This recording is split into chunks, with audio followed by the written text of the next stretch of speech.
Yeah. What's good, Fins Nation? What's good? It's your boy Reason. We back with another one. And I'm joined as always by the man, the myth, the legend, the Jason Taylor to my Zach Thomas. The opinion you can only get here on Phinside the NFL. What's good, EM? What's good, homie? What's going on? Let's get it. How you feeling today, bro? I'm good, homie. Good, man. Just living, bro. Just eagerly anticipating OTAs, training camp, and ultimately the season. So, yeah. Yeah, because today's May 11th, and so I know rookies were getting sent playbooks and everything today. So rookies are getting a hold of everything today. So you're actually seeing some progress happen. So now you're going to see how quickly these kids can start studying and learning, and how quickly they can start being sponge-like, taking that playbook and get ready, because they ain't got nothing but time. So we're about to see how good they can take in information, right? So absolutely. What do you think about Tua signing his contract, brother? It's now official. So he signed a 4-year, $30.28 million deal with a 5th-year option. He gets a signing bonus of 19.6, and it's all guaranteed. And Tua's Dolphins deal include cap hits of $5.5 million this season, $6.88 million in 2021, $8.25 million in 2022, and $9.63 million in 2023, and a 5th-year option for 2024, which is standard for rookie deals for guys drafted in the first round. And Tua's average per year, which works out to about $7.6 million, makes him just the 7th highest paid Dolphin already, behind Byron Jones, Xavier Howard, Kyle Van Noy, Eric Flowers, Shaq Lawson, and Devontae Parker. But even bigger than that, now including our franchise quarterback, brother, including option year deals, every big name on this roster is under contract until 2023, 2024. So the 4 to 5 year window has been created, my friend. Yeah, it's finally sinking in, man. It's finally sinking in for me. But you really don't have to ask me this question. You already know the answer to it. I'm ecstatic right now. I'm glad they're proactive and got him locked up and got him signed, sealed, and delivered. And now he can just focus on digging into that playbook, finishing out his rehab, and hit the ground running, bro. And EM let me know that someone out there in the YouTube world was questioning whether he can learn a playbook in one night, like Trent Dilfer stated. Well, let's go beyond that. I'll say it again till I'm red in the face. What Chan Gailey is about to run is almost identical to what Steve Sarkisian was just running at Alabama. So you got a kid who can soak in a playbook quicker than that, and you got a guy who's already familiar with the terminology, the formations, the assignments, where his receivers are going to – I'm telling you, man, it's just going to come down to timing. It's going to come down to him getting his timing down with his receivers. That's going to be the number one priority for Tua, getting down with his timing with his receivers, and also getting in with them, getting to know his linemen, the people that are going to protect him, getting to know the running backs that are going to be behind him, getting to know the receivers he's going to throw to on a personal level. That's going to be the main 2 points for this guy, because he's already going to be familiar with what. And on top of that, what's he going to do? He's going to want to know, what do you want from me, coach, in terms of Chan Gailey? So it's going to be getting familiar with your coach. His list is not as extensive as a guy like a Jake Ruddick or Josh Rosen or whatever. His list is not as extensive as that. Fitzpatrick has a leg up because of the season he had last year, familiarity with Flores already, but also he has a history of Chan Gailey, if you guys remember, right? So he's ran the system. So it's going to be – that's his leg up, and that's the only reason why – Tua has competition and I never thought we'd say this. It's because of Ryan Fitzpatrick, and Ryan Fitzpatrick right now has earned the right to start game 1. But I'm telling you right now, guys, if it wasn't for Ryan Fitzpatrick, even though me and EM do not want Tua Tagovailoa to be starting, it would probably pretty much be out of our hands at that point. So That's why we want to see Ryan Fitzpatrick be successful. That's why we've been on the Ryan Fitzpatrick train and will continue to be on the Ryan Fitzpatrick train, because we know it's better for the growth and the development of our quarterback, not throwing him out to the wolves at day one. Because how many guys has that worked out for? Especially when you have, how stupid would that be? Especially when you have a mentor like Ryan Fitzpatrick already in the room. I've said this before, Em. You can't find a better mentor in the NFL right now for a young kid. And you've pointed out, and like you've been screaming from rooftops for months, he's found his structure in his game. Why? Because he bought into Brian Flores and what they were trying to do. And it's only going to get better. And now we've given him a line. We've given him a run game. Preston Williams is going to be back. We've added some depth at that receiving core with UDFAs and even Malcolm Perry if you want to use them in 4 or 5 receiver sets. So it's going to be even like, that's why we have expectations for Ryan Fitzpatrick, not just the Dolphins, because he has more to work with than what he had last year. The weight of the world in Miami will not be on Ryan Fitzpatrick's shoulders like it was. It's going to be more about just go worry about do your job. Don't go do the running back job. Don't do any of that. Just do your job. I agree 100%. I think the biggest obstacle for Tua is just, I think for the most part, everything that you alluded to, but also him just getting acclimated to the overall speed of the game. So, yeah, that's his biggest obstacle. And, yeah, it should be Tua's transition when he is 100% healthy and when they decide to, actually integrate him into the offense. His transition should be relatively seamless. I think, like I said, his biggest obstacle is just getting acclimated to the speed of the game. But again, reason you always allude to, like, you rather quarterbacks to sit, for a year, learn or whatever. And I understand that, and I agree with that to some degree. But a lot of times when you see quarterbacks getting drafted that high, particularly in the top 10, especially in the top 5, they're going to extremely bad teams, and and the quarterback has really nothing in terms of what's around him at the skill positions, offensive line, running back, et cetera, et cetera. They have less to work with. So when you're throwing them out there, and, I think that a lot of times their growth gets stunted. You know what I mean? But with Tua coming into our situation, again, like you just alluded to, we have a line. We've just built a line. We've got some of the best skill position players in the entire NFL. You know what I mean? We've got a veteran-laden backfield, a young ascending tight end. So Tua, again, ideally, I don't want him to and I'm primarily coming from a health standpoint. I want him to get 150% healthy. I want that hip as healed as it possibly can get. That's where I'm coming from, because I'm not necessarily worried about Tua from an intellectual standpoint being able to handle the rigors, the intellectual part of the NFL. I'm coming primarily with his rehabilitation with the hip injury that he sustained. But once he gets healthy and he's performing again, we talked about this a couple of days ago on the last stream.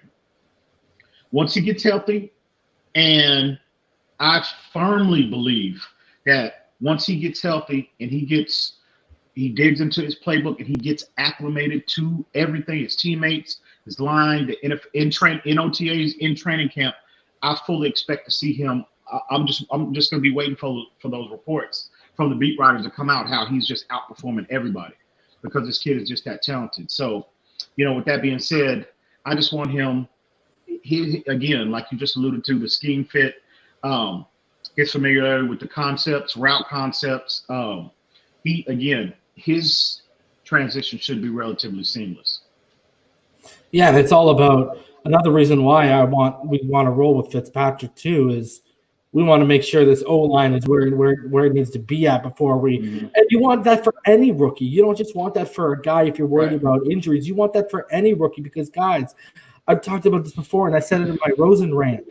And I've said it so many times, again, broken record, a thing nobody talks about that's so important with quarterbacks at the next level, especially when they're making that leap and that transition, when you get past the game speed, when you get past learning, the nuances of disguise coverages pre-snap, when you learn, beyond all of that, it's all about confidence, man. You know what I mean? And when you start putting a kid out there and he's got no chance, you start killing the confidence with every loss, especially when they're a top 10 pick, a top 5 pick, a top 15 pick, you start hearing that bust, that word bust real fast, right? Like Dwayne Haskins. Look at perfect example of no one giving him time. Before he had that incident on the sideline where he absolutely ripped his offensive line a new one and they started blocking for him, he was getting killed back there, and everyone was already starting to question whether he was a bust or not. And the guy was like 4 or 5 starts into his NFL career. Okay. And then what happened? Offensive line started blocking for him, and you started seeing an uptick in his game, and you started seeing progression with every game, and they even won a few, right, with him. So that's what it comes down to, bro. Like, and what did it take? It took blocking. You got to see what he was. And I mean, if you watched him at Ohio State, you knew what it was, because in a clean pocket, Dwayne Haskins was murdering people at Ohio State. But when you look at his numbers against pressure, he was absolutely awful, and his passing percentage and completion percentage just absolutely dipped dramatically. He was like Jacob Eason. His completion percentage under pressure and his passer rating under pressure, it was disgustingly low, because the guy just couldn't handle pressure. He would stand up and take it, but it just threw him off, right? And that was the same thing with Dwayne Haskins, and that's what we want. We want to see, people. Here's the thing. People always say about Josh Rosen, no one's given him a fair chance and no one's given him enough to succeed. Well, don't you want to give the kid we just invested $30 million in and a 5th overall pick? Don't you want to give him everything to succeed right away instead, if it's more attainable, or as much as you humanly possibly can? That just makes a lot more sense than throwing a kid out there to the wolves, right? And I get it, man. That's another reason. If Fitzpatrick, if he's out there by week 9, week 10, week 11, that means we're probably having a decent season. Because he's going to have to do enough, because we both believe once Tua gets caught up to everything in training camp, we believe he's going to look almost, if not as equally good as Fitzpatrick's going to look, right? A year one, we expect to see that. And that's where where you talk about the media is probably at one point going to be banging the table, but I can see again. I can see him again, because like a lot of the fan base, leading up to this point, they were concerned about, not just Tua, but any quarterback we selected, about them going out there. And I get the concerns up front, but as far as the offensive line is concerned, but again, we got playmakers. We have playmakers.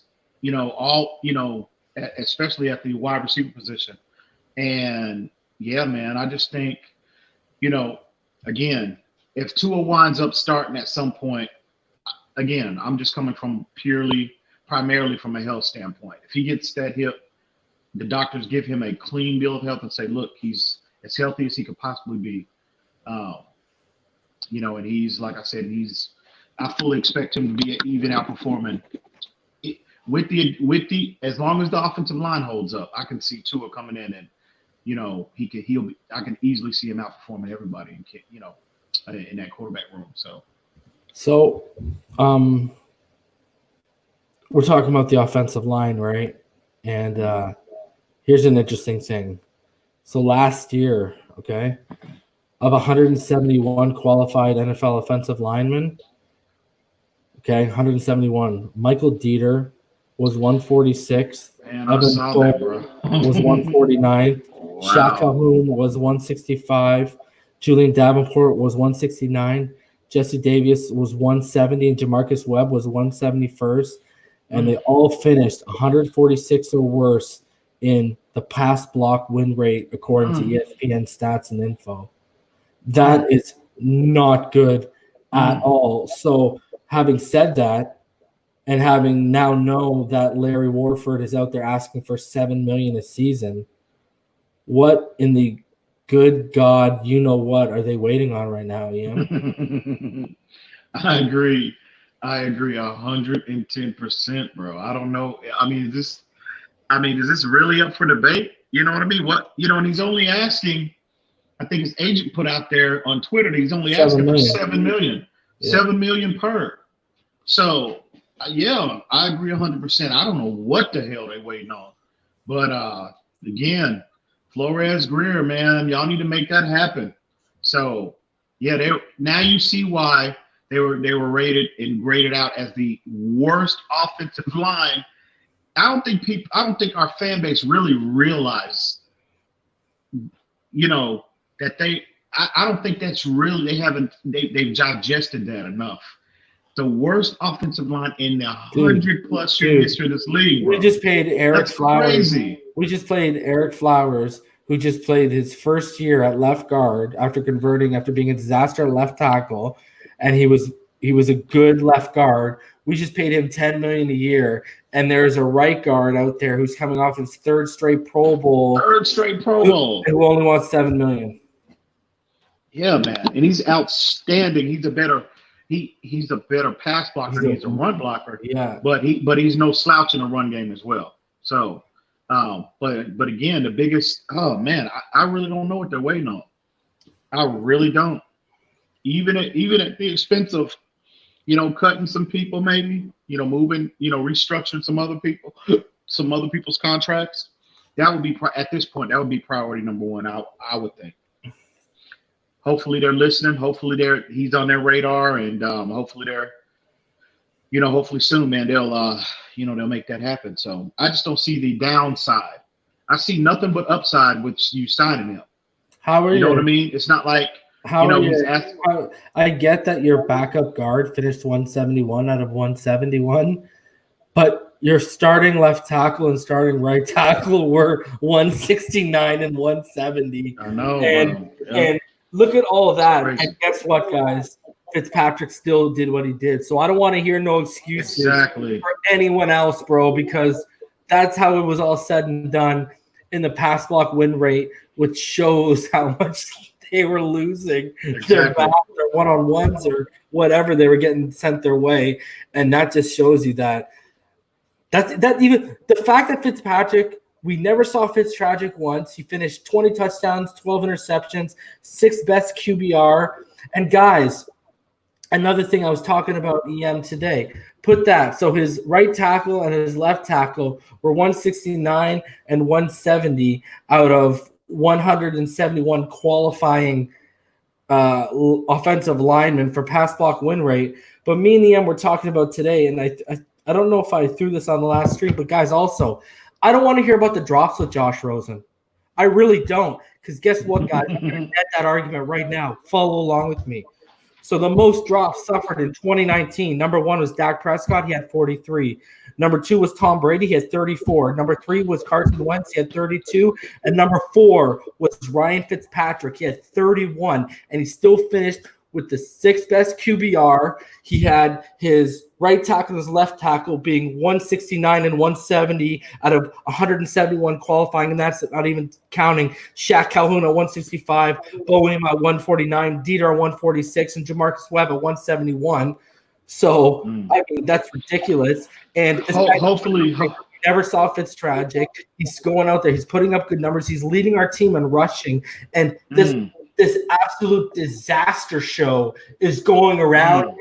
Rome is collapsing on each side, just trying to make it through. And we didn't see Fitztragic once, and he finished with the 6th best QBR in the NFL. I don't want to hear no excuses for this guy couldn't do it because we didn't have anything around him. Well, was Fitzpatrick given a fair chance? Sure. He's a veteran, but how many veterans would want to play in that situation? Not many. That's why he had to take $10 million.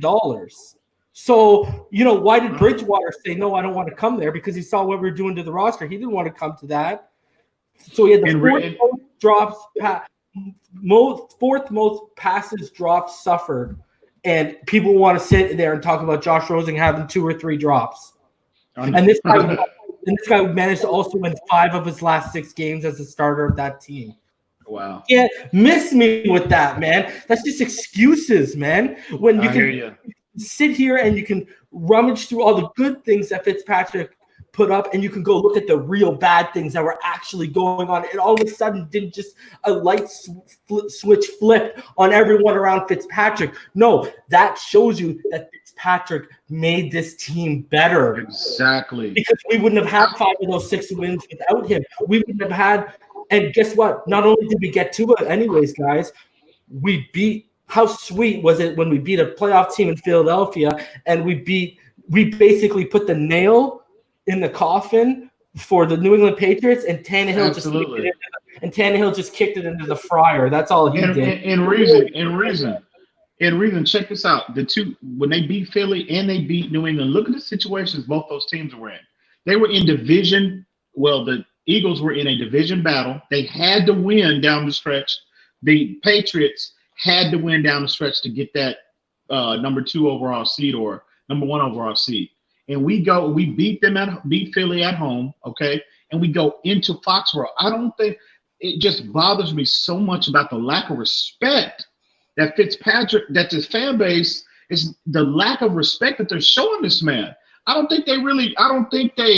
It's like they don't have an understanding how difficult that is for him to have that. And I'm not saying he threw for 40 touchdowns, but again, look at what he had to work with. Look at the duress he was consistently under last year. 37-year-old quarterback leading the league in rushing. You know what I mean? The worst offensive line, any metric that you want to use to measure, to grade them, the worst in 100+ year history. I just don't get it why our fan base is not showing this. Yeah, I forgot to also say he had a running. It's so frustrating. You're right. I forgot to say he also had a running back at one point before he got hurt who was averaging 1.7 yards per carry. So let's throw that. Exactly. And again, people don't realize how difficult it is to throw in the NFL. Well, bro, think about this. Without a running game. You know how difficult that is? Think about this. Remember he blew up the league for those 2 or 3 games, his first 2 or 3 games when they took over from Winston, but they still saw Fitztragic out there, and he had way more weapons. He had a way better team around him than what we had, and yet we didn't manage to see Fitztragic come out of him. Exactly. Wonder why. It's called coaching.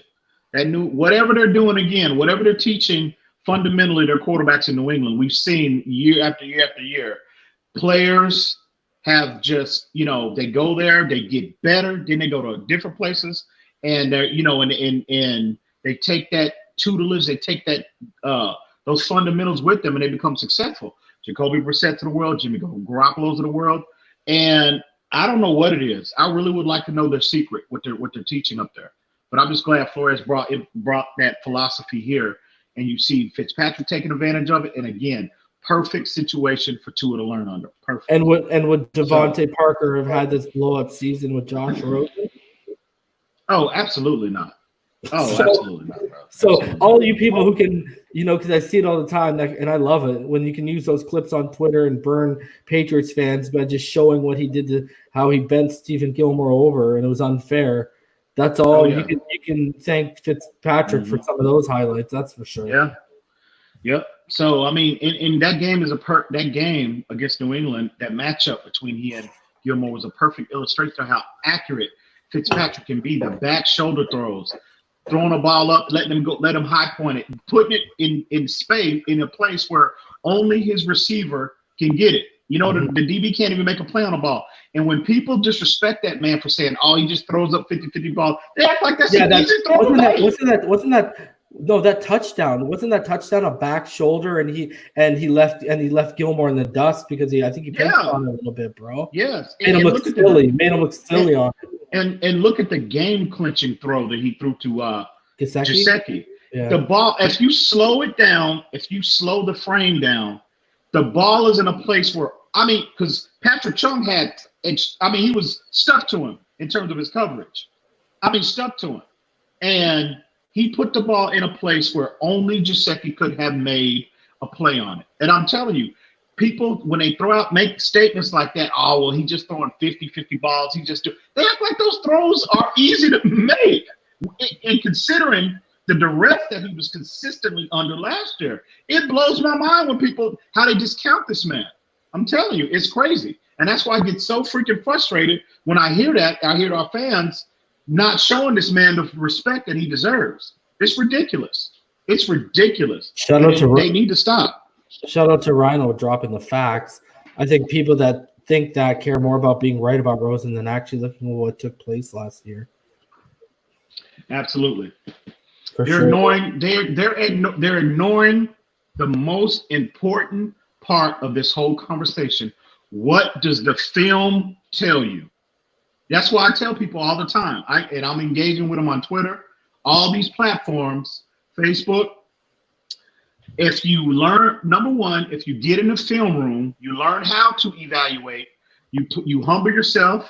Okay, you get by your own personal biases, and you actually learn how to evaluate. And you put up Josh Rosen's tape from Arizona to last year, and I guarantee you, there is no way in the world you would harbor that same loyalty towards this player if you do that. But then again, shout out to Rhino. They just want to prove that they are right. And that's ridiculous. I don't understand. Like, people realize that he never took that leap after that shoulder injury he had in UCLA. Remember I brought that up to you? Mm-hmm. And you're like, that's a good point. Like, if you go look, in UCLA, he stayed stagnant, really. Like, you know, I mean, you're out there and you're not even and I hate to be that guy, but you're not even throwing over 30 touchdowns at UCLA. Like, I'm sorry, bro. Like, I kind of, like, you know, I mean, my boy out here, Sam Howell at North Carolina, absolute stud. I don't know who it's going to be, him or Jaden Daniels as the future after this Trevor Lawrence draft class, but they're my two favorites outside of this draft class. And Sam Howell went to goes to North Carolina, and he almost beat out Clemson, and he had a better game that game than Trevor Lawrence. Okay, as a freshman, bro, that tells me something special. Not some guy who goes to UCLA and he's you know what I mean? He's an average processor.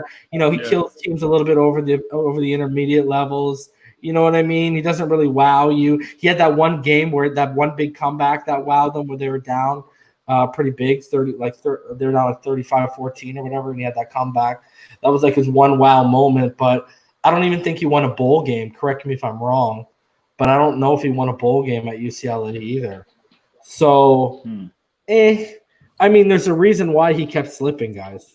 Like, you know what I mean? Like, there's a reason why. From what I understand, there's a reason we wanted Baker Mayfield in that draft class or Sam Darnold. It's a reason why Adam Gase said, "Hell no." Yeah, he wanted Baker or Sam. Mm-hmm. Gase wanted Baker or Sam. Sure. From what I understand, he wanted Baker the most because of Baker's swag and attitude. Mm-hmm. So, but again, they're gonna think we hate him, we dislike him. Listen here, for the record, I don't know Josh Allen from a can of paint. I'm sorry, Josh Rosen from a can of paint. I am evaluating him based off what he has put on tape, and I encourage everybody, go put the tape on. Go put his tape on. Just get by your own personal biases. Don't listen to me. Don't listen to reason. Go put his tape on and come back and bring something tangible that you saw on tape that would warrant a further investment in this player. Anybody out there in the comment section that comes out that gets so sensitive over this issue, that's what I want you to do. So, by the way, it just so happened that I just mentioned that 34-point comeback. It was at he actually did win a Rose Bowl. It was against Texas A&M. No, I'm not concerned about what he did in college, bro. What he's put on tape since he's been in South Florida. Well, I mean, even when you watched his, especially after that shoulder injury, he was like, You know what I mean? I don't know, man. He was someone that a lot of people were split on, actually, coming out. You know, he was a guy who a lot of the community either loved him and a lot of people didn't like him at all, hated him. I agree. And I was on that side where, as a prospect, I mean, I don't hate people. You know what I mean? Like, I'm not going to hate a prospect. I don't like a prospect. I really didn't like Jalen Hurts because everyone blew him up to be something he ain't. If you want to see what everyone thought Jalen Hurts was, go watch my boy Jamie Newman, who's going to be at Georgia this year, who I've been hyping up for how many months now when he was at Wake Forest. That would be go watch. That's what everyone thinks Jalen Hurts is for some reason. But anyways, I don't hate prospects, you know what I mean? But it was a pretty divided community on Josh Rosen. And I was on the side of he didn't wow me, bro. Like I just watched him and I was like, yeah, okay. He's just your prototypical pocket passer, average processor. He late reads, not that great, man. So yeah, I just I know before the shoulder injury, he could sling it, and you saw him use a little juice after that shoulder injury. But yeah, I don't think a lot of people said that, and that might be why when I see him on film, I don't see elite arm strength. I just don't see it. His balls, they flutter at times. You know what I mean? His best throw is the go route, and that's one of the more in any quarterback can tell you, that's one of the more easier throws to complete. But when he's trying to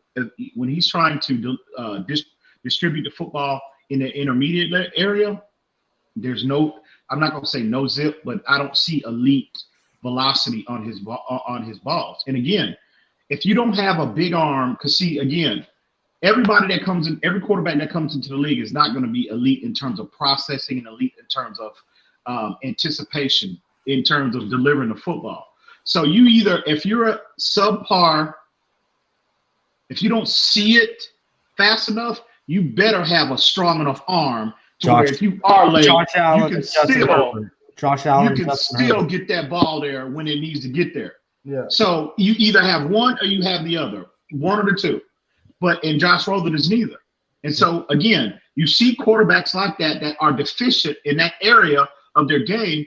There's a place for them in the NFL. They're called backups.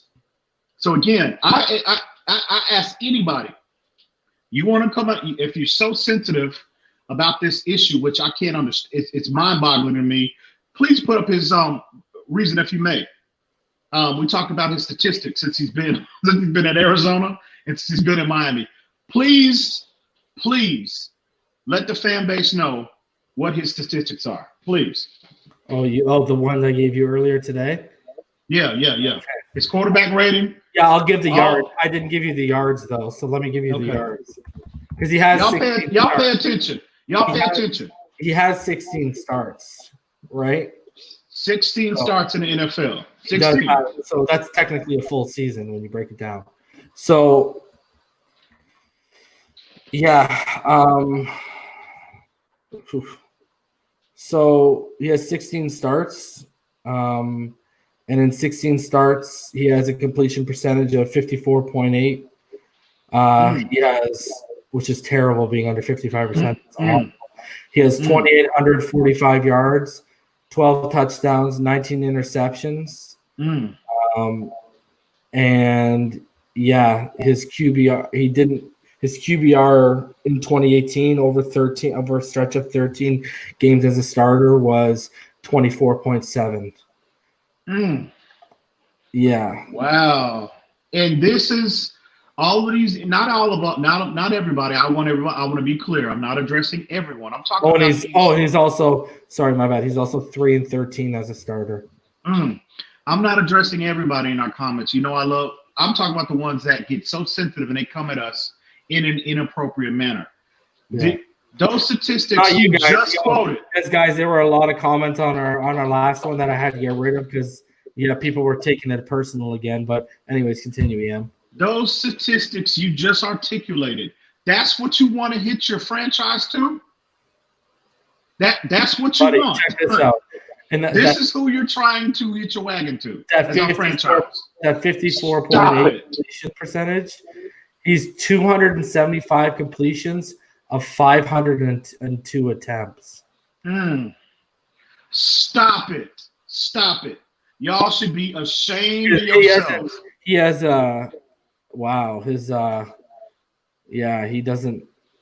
threw a touchdown. He throws a touchdown on 2.4% of his throws. Stop it. Y'all should be ashamed of yourself. Man. And his quarterback rating, not his QBR, but his quarterback rating. Sorry, his passer rating, my bad. Yeah, his passer rating. So his passer rating for his career, 63.5.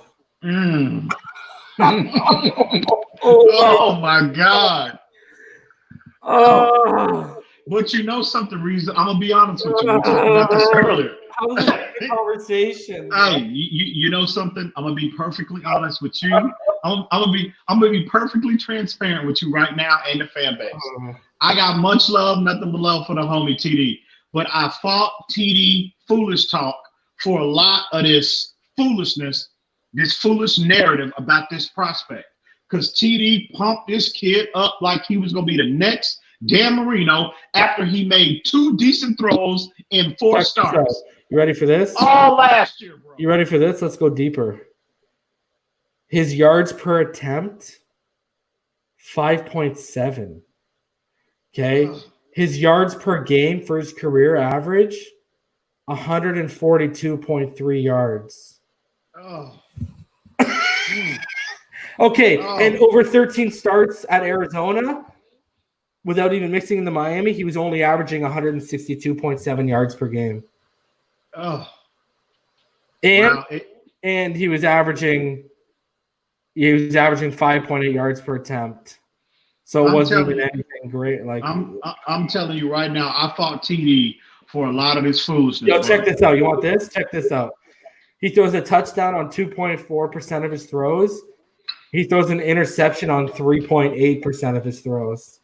But this is what you want, right? This is the individuals that got so bothered about the last stream when we brought up Josh Rosen. We are quoting you statistics. This is totally unbiased. This is totally objective. We're giving you how the NFL has graded him since he's been in the NFL. This is what you want to hit your wagon to and put that stamp on his chest as our future franchise quarterback. This is what you want? Okay. I hear you. But again, I get ball game because he knows the kid, but none of y'all know the kid. None of y'all know the kid. They don't even know him. Rosen, but again, I'm telling you, bro, TD has been gassing this dude up, pumping this kid like he's actually been a productive player since he's been in the NFL. Talking about this kid is our franchise after 2 decent throws in 4 starts. TD ought to be ashamed of himself. I wish he was on the panel right now because oh my God, TD. But I fought him. 90% of this undying loyalty to this flawed player, I lay at the feet of TD. I really do, bro. He ought to be ashamed of himself. So let me rock this. So when we went over how horrific our O-line was, Ryan Fitzpatrick in 13 games started. Okay? Mm-hmm. So he was 5-8. All right. He had a 62% completion percentage. He threw for 3,500 yards, 20 touchdowns. He threw a touchdown on 4% of his throws. He had 13 interception, which was only 2.6% of his throws. Okay. Check this out. His yards per attempt, 7. His yards per game, 235.3. His passer rating, 85.5.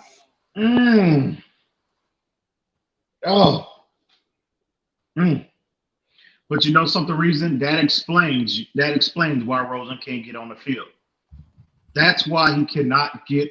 Can you imagine how bad? You remember Omar Kelly? They were telling us, anybody that would listen to him, all of these stories were coming out in the summer about how horrible he is.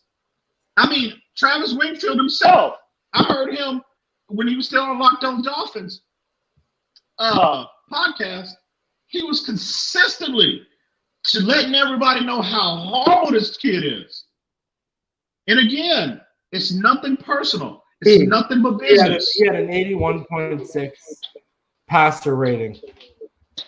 Okay. He had a 66.5 QBR, which I'm sorry, guys, it was 8th best, not 6th, 8th.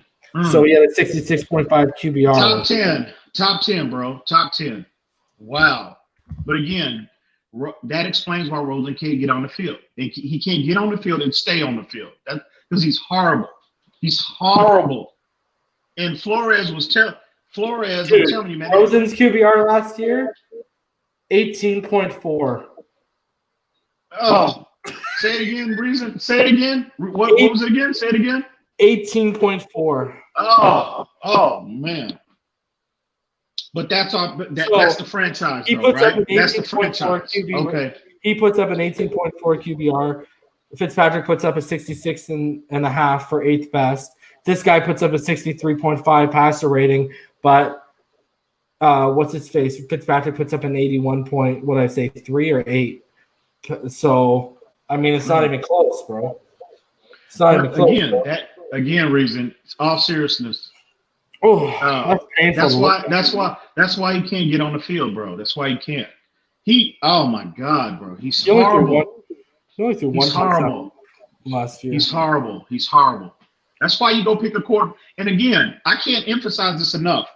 That is two franchises that have given up draft capital for him. First, it was the Arizona Cardinals trading up to number 10 and selecting him. And they get him in their program from a year and immediately move off of him and select the quarterback at number 1 overall. This is what it is. Hang on, real quick, hang on.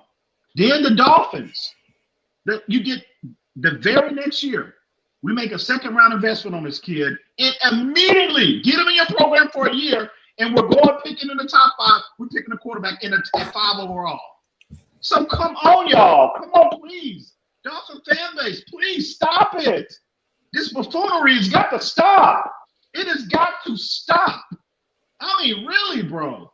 It's ridiculous. We would not be addressing this again if these idiots didn't come at us inappropriately. Okay, it's a reason for why we're readdressing this. So hopefully now that maybe we weren't thorough enough in terms of our message about him, our evaluation about him, in terms of bringing statistics with our evaluation. Now, listen, the fact that he is. People want to sit there and say, because one of the cheap shots you'll get or you'll hear come our way is, even when we're right or we think they should have drafted said player, you'll hear in the comments, you should leave it up to the professionals' job. They know what they're doing. Okay. Well, if the professionals know what they're doing, why is that 2 years in a row? Now a team that invested a 10th overall pick in year 2 moved off him right away. And now the team who got him and invested a second-round pick just went and spent a 5th overall pick for Tua Tagovailoa. Very next year. And he's the first quarterback that's ever happened to. What? Do you think it's because he's that good that no one can coach him or contain him? Exactly. Bro. Oh, my God, bro. Leave it to the professionals only when it fits their narrative, brother. Exactly. But again, I please come over here and debate us about these statistics. Y'all up here saying we're biased, we hate him, we don't like him, we try to personalize everything about Josh Rosen, bro. No, we don't. Please, anybody, please jump on this panel and debate us about these statistics. I dare you. Please. All right, so we'll take. That being said, we'll take some audience members after we go through our top 3 rookies. Let's get into that, though. Oh, real quick. Quick question. You don't want to look up? You don't want to check real quick on that throwback jersey, real quick, or you? Yeah, my bad. Sorry, check it. My bad, bro. Yeah, we're both waiting on Tua's throwback jersey, so we kind of wanted to check NFLshop.com real quick and see if my bad, bro. It was available yet. Oh, look, bro. I just happened to pull this up, and it's a Josh Rosen jersey that's on sale. You can save $25, and there's also a jersey assurance in case the player changes numbers or is moved. Oh, my God. Could they be tipping us off? Could they be tipping us off? You think NFL Shop you think they might know something that we don't know in terms of his roster status, maybe? Because I've noticed. I've been purchasing items from NFLshop.com for years now, and when they put players' jerseys on sale like that, to that degree, that generally I've seen over the years, bro. That player generally winds up either getting traded or cut. So I don't know. I don't know what's going on there. I haven't received an email about any information about Josh Rosen's roster status, but look at that right there. I think they might be onto something. Guys, wait till I really do. Guys, wait till mid-season. You can probably get it for $49.99. Wow, crazy. Oh, hold on. Let's go check that too. Oh, hold on. Should we go check about how Tua has the 2 top selling jerseys, 2 of the top 3 selling jerseys, both aqua and white, yet they're not on sale? Things that make you go, Definitely something to pay attention to in the coming weeks, for sure. You gotta love it. That's our way of trolling. Go get our future quarterback's jersey. It has a jersey insurance in case he gets traded, and it's also slashed 25 to 30% off. But he's the all future. Day, baby. Okay. All day, baby. All day, baby. All day. Oh, classic. You know, yeah, man. All right. Crazy. People were trolling. We're trolling Tua in front of us, so now we're gonna just throw it right back at these people because that's what it is, eh? You know what it is? It's the last remaining sect of Tua haters. Now that we've even converted the Herbert Waters, all of a sudden they're Tua lovers. Shout out to Cam at Tua Gang for being the fakest one out there with changing the whole thing. Yet he was arguing with people about Herbert and defending this guy nightly. But now the last remaining sect are the people clinging to Rosen's going to be the starter. That's the last remaining sect of Tua haters. Is all we got left to hold on to, guys. Fitzpatrick's only got a year and he's got a dying arm, but we got Josh Rosen. So let me know how that works for you guys. Wow. Love it. Enough Josh Rosen talk. Enough. Again, I'm extending that invitation again to anybody that wants to come up here. I listen. Whoever you are, get in that film room. Get rusty. Dig up that tape. Please get on and come on this panel and debate us about anything that you see on film about Josh Rosen that warrants a further investment in this kid in terms of his roster spot on this team. Please. And he only has 1 year left after this year, and if no one's triggering that 5th-year option, let's be real with ourselves. So you gotta get him. You gotta get him out. You gotta get him out this year. But come on here, debate us, and we will absolutely Rasta slap your bumble clap behind. Okay, so let's go. Yeah. Okay, that won't even be fair. You come on here and you bring on his QBR. You come on here and you bring his passer rating, and you let us know how that works out for you, bro. Oh, okay. Crazy. So let's get into the first guy, EM, when we're going through enough trolling for one night, unless someone brings him up again. So when we're looking at the 3 biggest 3 rookies that we each think are going to have the biggest impact of 2020, we agree on the first one, but then we part ways on the next 2. So let's start with the guy that you and me agree with that is probably going to have a pretty big impact in 2020. And, of course, who else could that be? Absolutely. My man, Raekwon Davis. I tell you, I got to be honest, homie. I am, I'm ecstatic. I'm through the roof in terms of my anticipation of Tua getting on the field. But I am maybe just a notch below that with this kid. I think this kid is a plug-and-play guy from day one.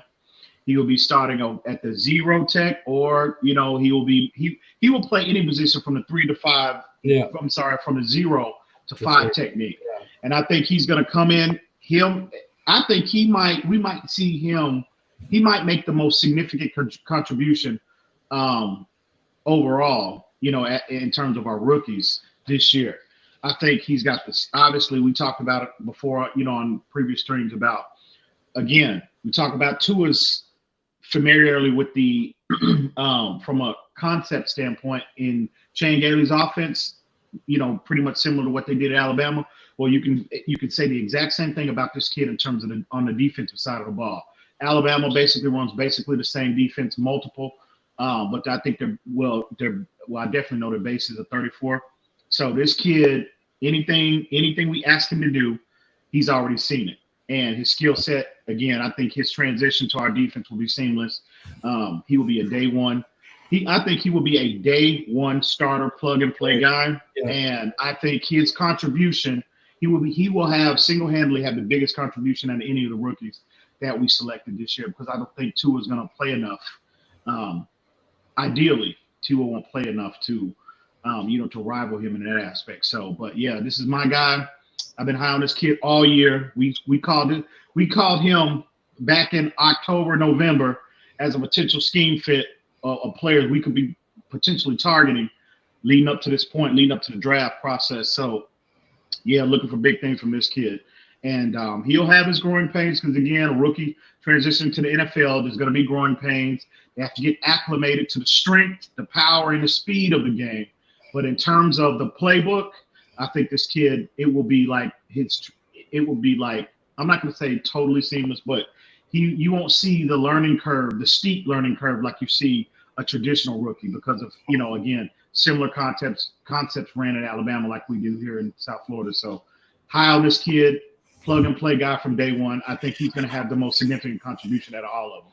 Yeah, because, his first 2 years, when he got the 10.5 sacks as a freshman, when he got 7 sacks as a sophomore, they were more in a 4-3, right? And then the last 2 years, they converted to that 3-4 scheme, right? And they've depended him more on run support. But the thing is, even in his sophomore year in that 4-3 set, the last 3 years, he has shown on the field that he's an elite run defender, okay?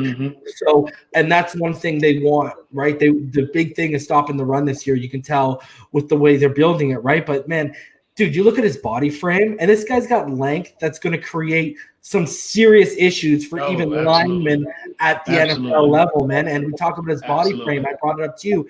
When you look at his body frame and his physical traits, he just reminds me of what Chris Jones was coming out of college. The guy's got a great bull rush, right? Like he sinks his hips, he keeps those feet moving, and this guy will just bull rush and no problem, man. He's so strong, bro, and he's got such heavy cement hands that you see it all the time when you break down his film. He's straight taking running backs down with one hand, nothing, right? Like, I'm just saying, like, and another thing is, he doesn't and why he's so good in the run is he doesn't sit on his blocks, right? He locks out and he sheds them, bro. He doesn't he doesn't try to avoid them. He loves that physical part of the game, bro.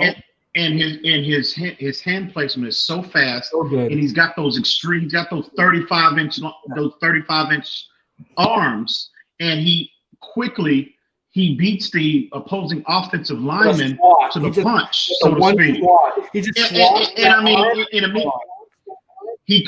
he consistently wins in the leverage game. Consistently. He doesn't let offensive linemen get in his chest. He's already got him extended, already has him stacked. You know what I mean? And I'm telling you, this kid, his skill set, I think he's going to make a significant contribution to this defense. Dude, and people are trying to knock him for his pass rush ability, but bro, he won 11.9% of his pass rushes this last year. That's outstanding. That's outstanding. I know, right?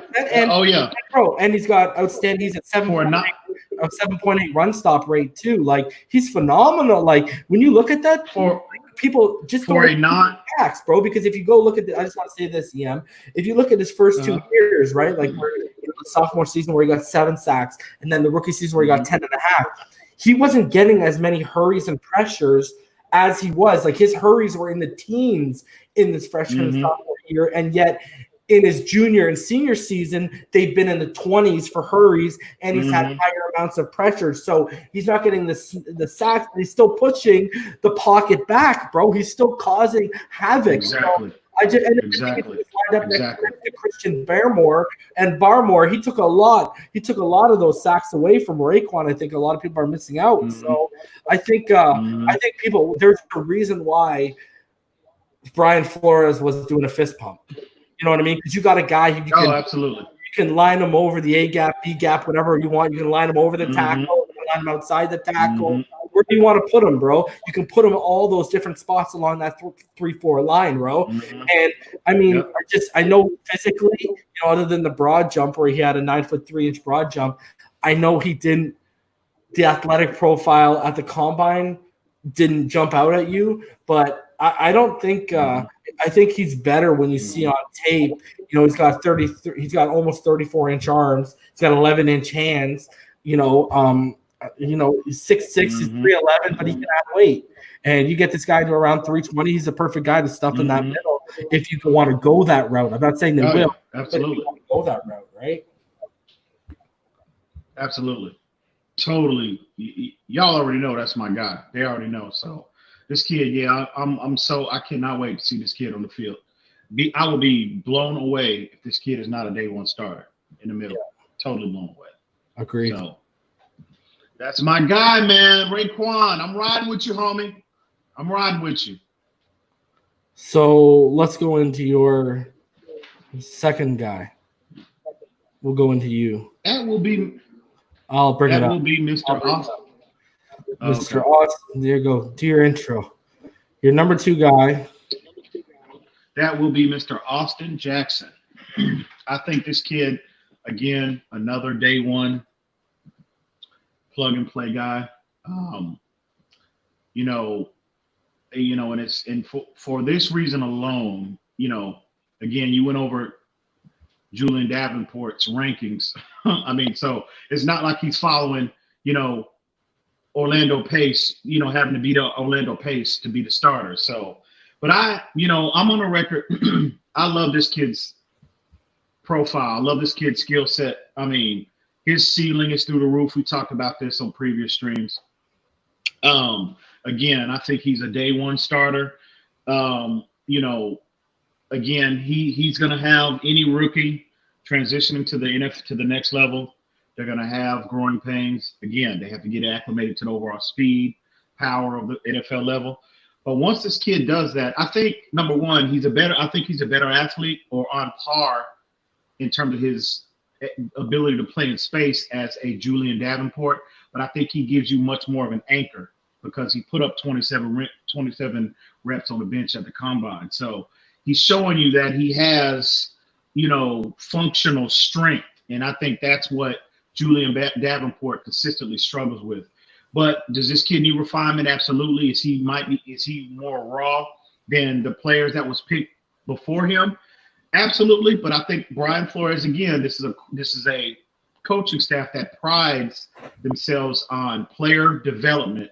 And they're looking at this kid as a sponge. They're looking at his overall athleticism. I'm sorry, as a ball of silly putty. And they're going to mold him as they see fit. And again, this is a staff that prides itself on player development. And I think once they get their hands on him, and I think you'll see incremental improvement, significant incremental improvement with this kid if we do wind up having a season, hopefully, throughout the season. So again, all he has to do is beat out Julian Davenport, and that shouldn't be difficult at all. But again, this kid's overall ceiling, his overall athleticism, I can just envision the screen game with this kid to his side, throwing screens to his side. And again, I encourage everybody, go put on this kid's tape and look at his ability to play at the second level, to get from the line of scrimmage and get to that second level. And a second and a half. I mean, it's something special. This kid's ability to play in space is something special. He just has to refine technique-wise. He needs refinement. But once that happens, again, I think this kid's upside is as high as anybody's on this roster. So, with that being said, that's my guy. Day one plug and play guy.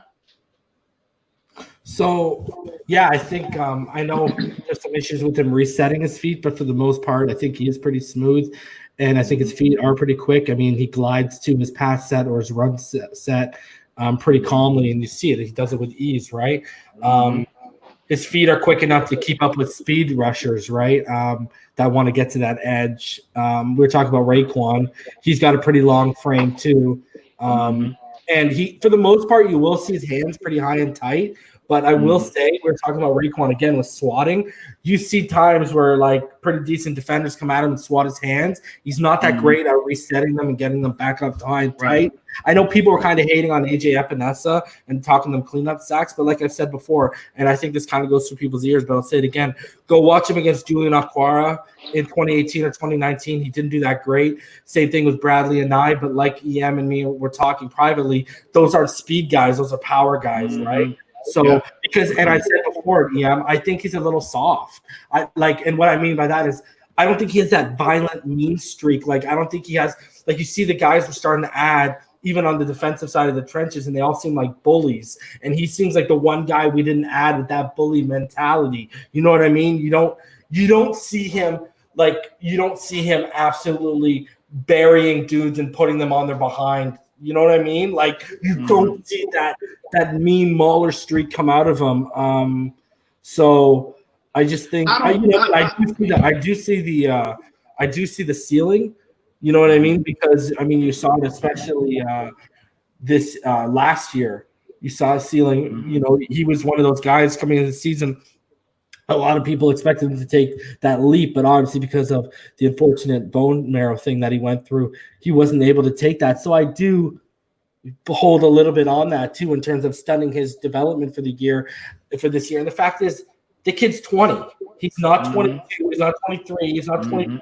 He's 20 years old, and we're going to be able to get our hands on him and mold him. And, I mean, when you look at again, we talk about athletic profiles. I know he played 923 snaps at left tackle, but he said he's willing to move to right tackle if we want. But, 10 and a quarter inch hands, 34-inch arms, 6'4", 332. He had a 1.73 10-yard split, which is in the 93rd percentile.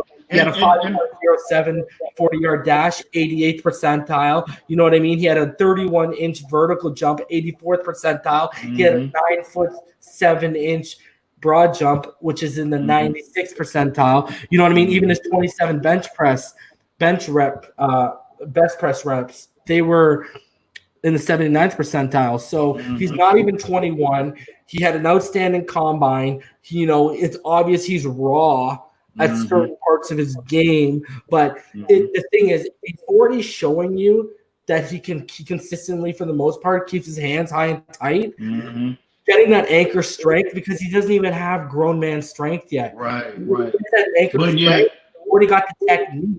So once he gets that anchor strength, there's going to be more pop behind his hands, right? So it won't be as easy to knock him out of the way. You're going to see that. I think you're going to see this guy start to reach what they drafted him for at 22, 23, because that's when that anchor strength is going to start coming into his body. You know what I mean?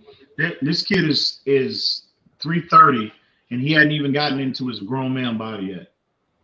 And he's elite athlete. And again, I can see why. Again, I know you would have preferred a Tristan Wirfs, a Mekhi Becton, and Andrew Thomas. I get it. I understand that because of where he is in terms of his technique. But again, he's 20 years old. Okay, and again, this is a staff. I can see Flores when they were evaluating him, when they were sitting in that room and evaluating this kid's tape.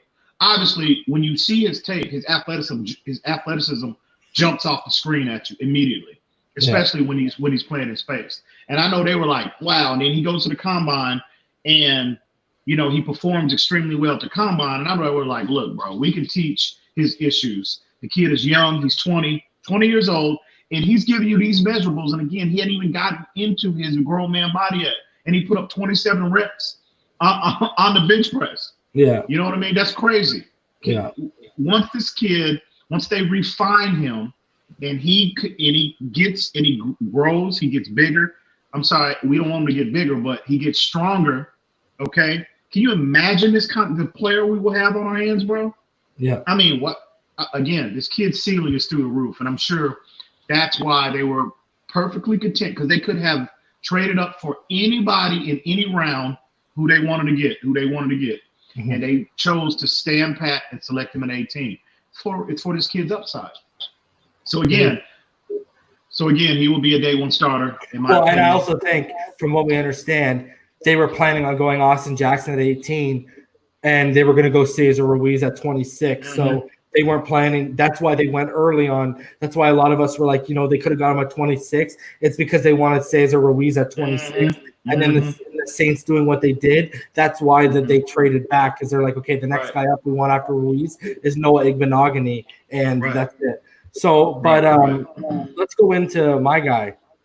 So my guy is also a lineman too, and that, of course, is our 39th pick, Robert Hunt, from Louisiana Lafayette, who is, again, a guy we talked about when we did our mock draft.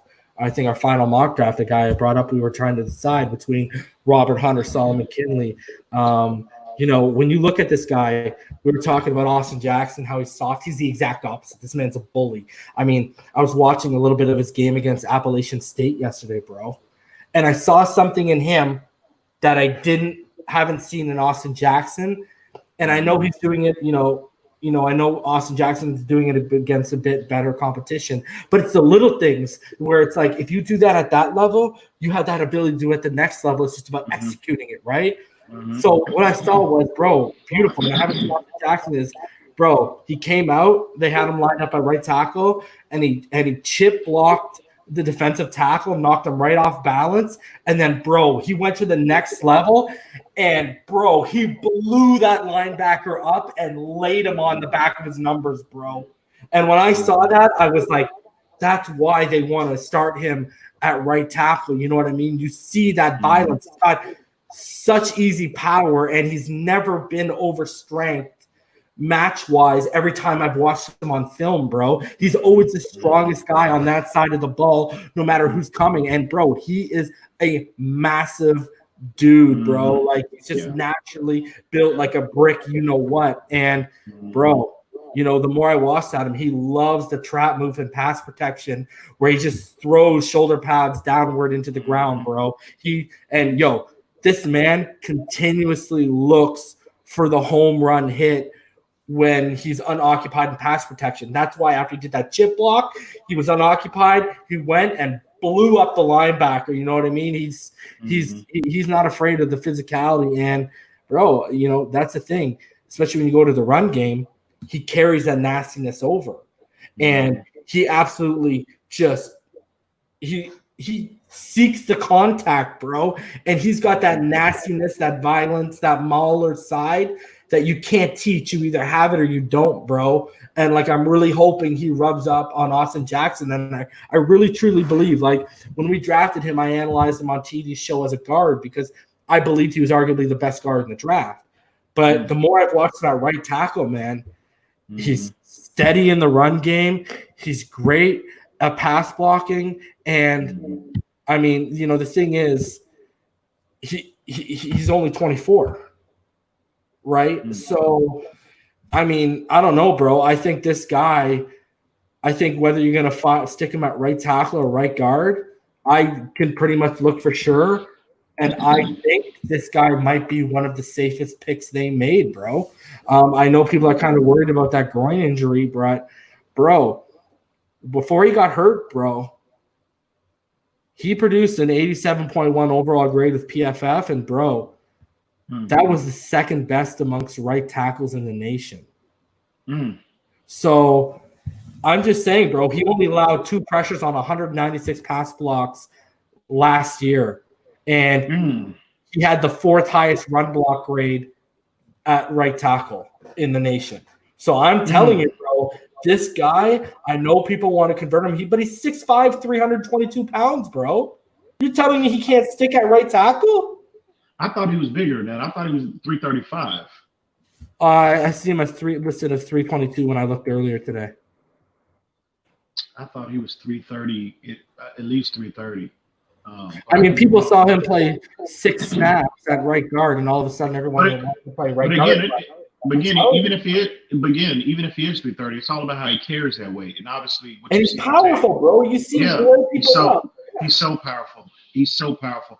I'm excited about this kid as well, bro. I'm extreme. I think, again, another plug and play guy, either at right tackle, right guard.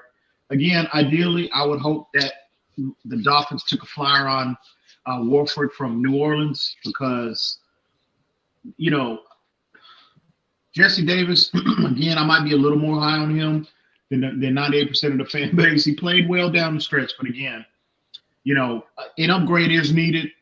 So ideally, I think I would hope Miami took a flyer on, they signed Wolford and kicked this guy out to right tackle.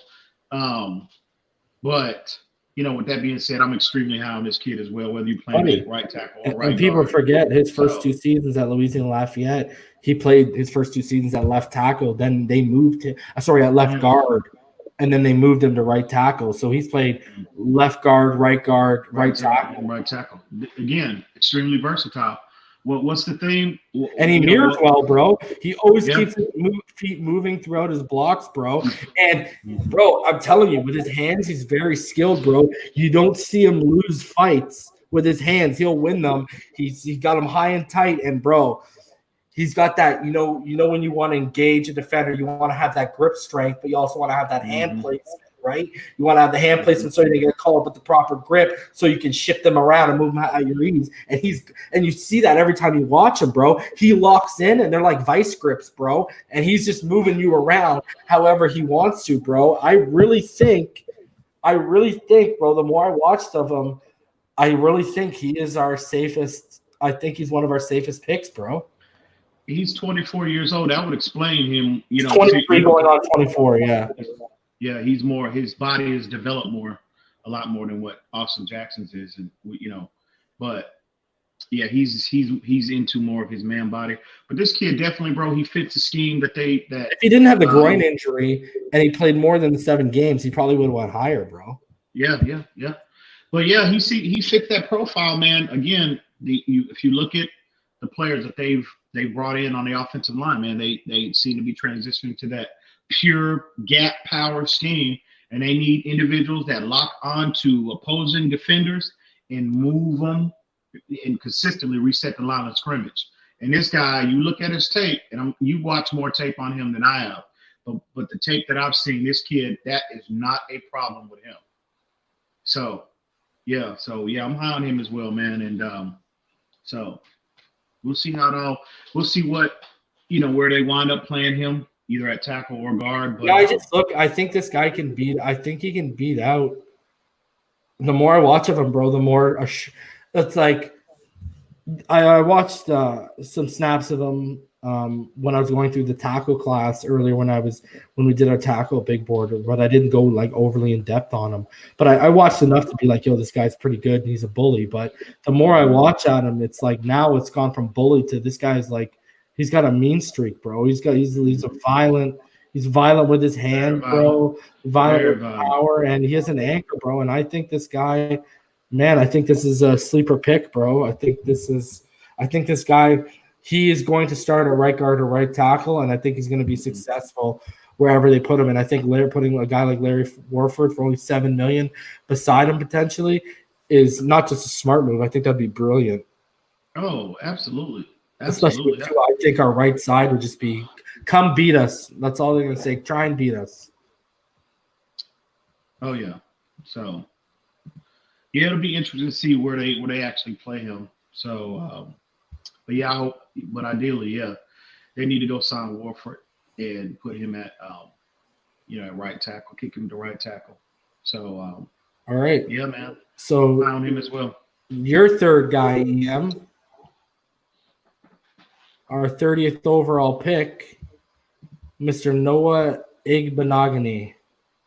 Mr. Noah Igbinoghene. I am extremely high on this kid as well, as I mentioned in previous streams.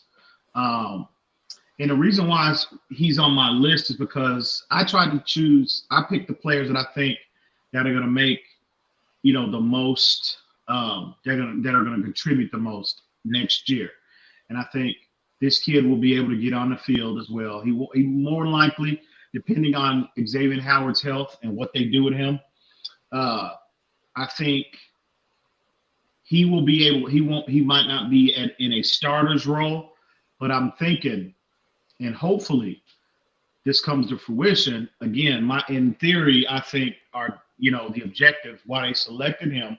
I think Flores has it in his mind. I can just think about the schemes that he's trying to draw up that would incorporate, Byron Jones, Xavier Howard, Nick Needham, and this kid all on the field at the same time. And again, we've talked about this in previous streams. You can't get into your quote unquote exotic packages unless you minimize the run game, the opposing team's run game. But in the event everything holds up on paper, and they improve significantly in the run game, and they're consistently putting opposing offenses in third and long situations. Oh, the creativity that we are going to see, Dolphin fans, when they incorporate all four of these guys on the field. Oh my God, I'm telling you, it's crazy. This kid he's the ideal press man scheme fit. This kid, he has the long speed. He's aggressive at the line of scrimmage. He might be a little too much aggressive at times. He's going to have to clean that up. But again, as I've conducted more evaluation on, I've seen more tape on this kid. What I've seen on tape, now again, there's tape out there where he's gotten beat. He gets sloppy in his technique, and it's been times. You brought up that Florida game. I think he got beat one time in that Alabama game by Devontae Smith. But again, this kid has consistently more that he has more good tape out there than he does bad tape. And this kid's ability to, in terms of his aggressiveness at the line of scrimmage, his ability to disrupt at the line of scrimmage, and his ability to mirror receivers, that's not his problem. I don't know where that evaluation came out about him having issues with mirroring wide receivers. That's not his problem. What I saw, well, what they're saying is they're referring to his handsy game. What they're saying is he rides them more than he mirrors him. And exactly, he's getting violent handsy grabsy with them. That's what they're meaning. Right. But so he's running with them, but he's also he's basically he doesn't see a jersey. He doesn't like to wrap his hand around. Right. Exactly. And that's what I saw when we talked about this privately. That's what I see consistently on tape. When the ball is in play, he doesn't play the ball. He plays a receiver, and he's going to have to clean that up. He's definitely going to have to clean that up at the next level because he won't be on the field long because him getting one too many pass interference calls, I guarantee you Flores is going to put his behind on the bench. So he definitely needs to clean that up. But I attribute that to a lack of experience. And again, that assessment of him in terms of his evaluation, that aspect is correct, okay? But again, his ability to stick to his man, that is not the problem. You put on LSU tape, you go back and put on that Alabama tape, go back and put on that Arkansas tape. This kid, they were rotating him in the Alabama game. They would have him on Henry Ruggs at times. They would have him on Devontae Smith at times. They would have him on Jerry Jeudy at times. So this kid travels in the slot on the boundary. This kid travels. And again, that's Flores. That's ideal in this scheme. That's a requirement of all of his secondary players in terms of cornerbacks. The requirement is that they try is because the objective, from a week-to-week basis is all matchup based. So this kid, he's put that consistently on tape. I love this kid. He reminds me a lot of, and again, his aggressiveness, he reminds me a lot of a young Aqib Talib. And I think he's a faster version of what Aqib Talib was because this kid timed at 4.48, which is plenty of speed at the next level. But I've seen people talk about him. They're like, I don't know what happened at the combine where this kid ran 4.48 again, which is plenty of speed at the next level. But they say they've heard that this kid is timed. They've clocked him in the 4.3s. So he's a lot faster than what. And again, you see his play speed on tape. You never see anybody outrunning him. Very seldom do you see him get in terms of people, just running by him. Now he might get beat sloppy in his technique. He gets sloppy in his mechanics and his technique, and he might get beat. But you very rarely see anybody outrun him straight line down the field. Always sticking to his man. And again, I can see why there was such a high level of intrigue with this player where they would select him, considering of who they brought in the offseason. As far as Byron Jones is concerned, I can see why there was such a high level of intrigue with this player. And I am ecstatic about this kid as well. I don't necessarily think he's a day one plug and play starter because of the presence of Xavier Howard and Byron Jones on the perimeter, on the boundary.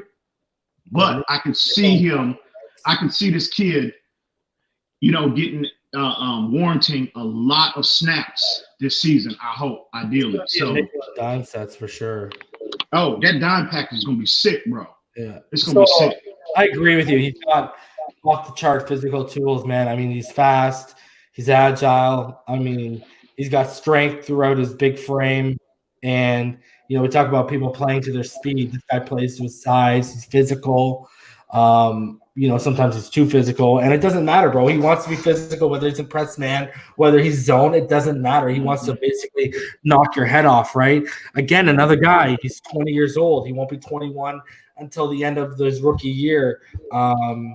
So I just, you see him, he's pretty good at the line of scrimmage when he's up there, right? He's patient. And like I've told you guys before, he had the second most press man snaps in this draft class.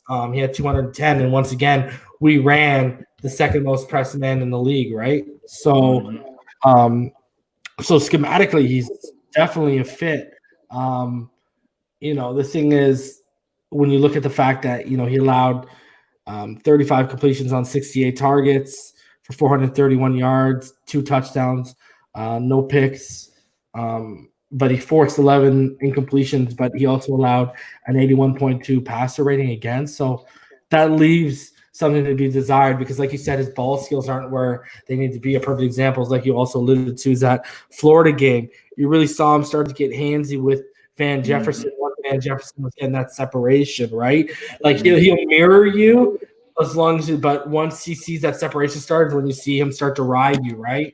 And another thing is, I think sometimes he trusts his makeup speed too much. So you'll catch him sitting underneath, right? A la Xavier Howard. Yeah, and his instincts. So, we've talked about his instincts. That's the reason why they converted him from wide receiver to corners, because his ball instincts, even as receiver, weren't that good. And you can tell, bro, it's another guy where, we talked about this with Brandon Jones. It seems like he guesses more than he reads and reading and recognition. You know what I mean? So he kind of needs to clean that up, bro. But you can tell, you look at, when your best film is against LSU and Alabama, that's going to leap out on a lot of people, right? Speaks volumes. So, and you talk about how good of an athlete he was, right? So, I mean, I can't knock the pick. I can't knock the kid. He's another guy where you can see where it looks to me like they want to develop those ball instincts. He's got to learn, beside the violent hands, he's got to start turning his head more, right? He's got to look back to the ball. He'll catch him.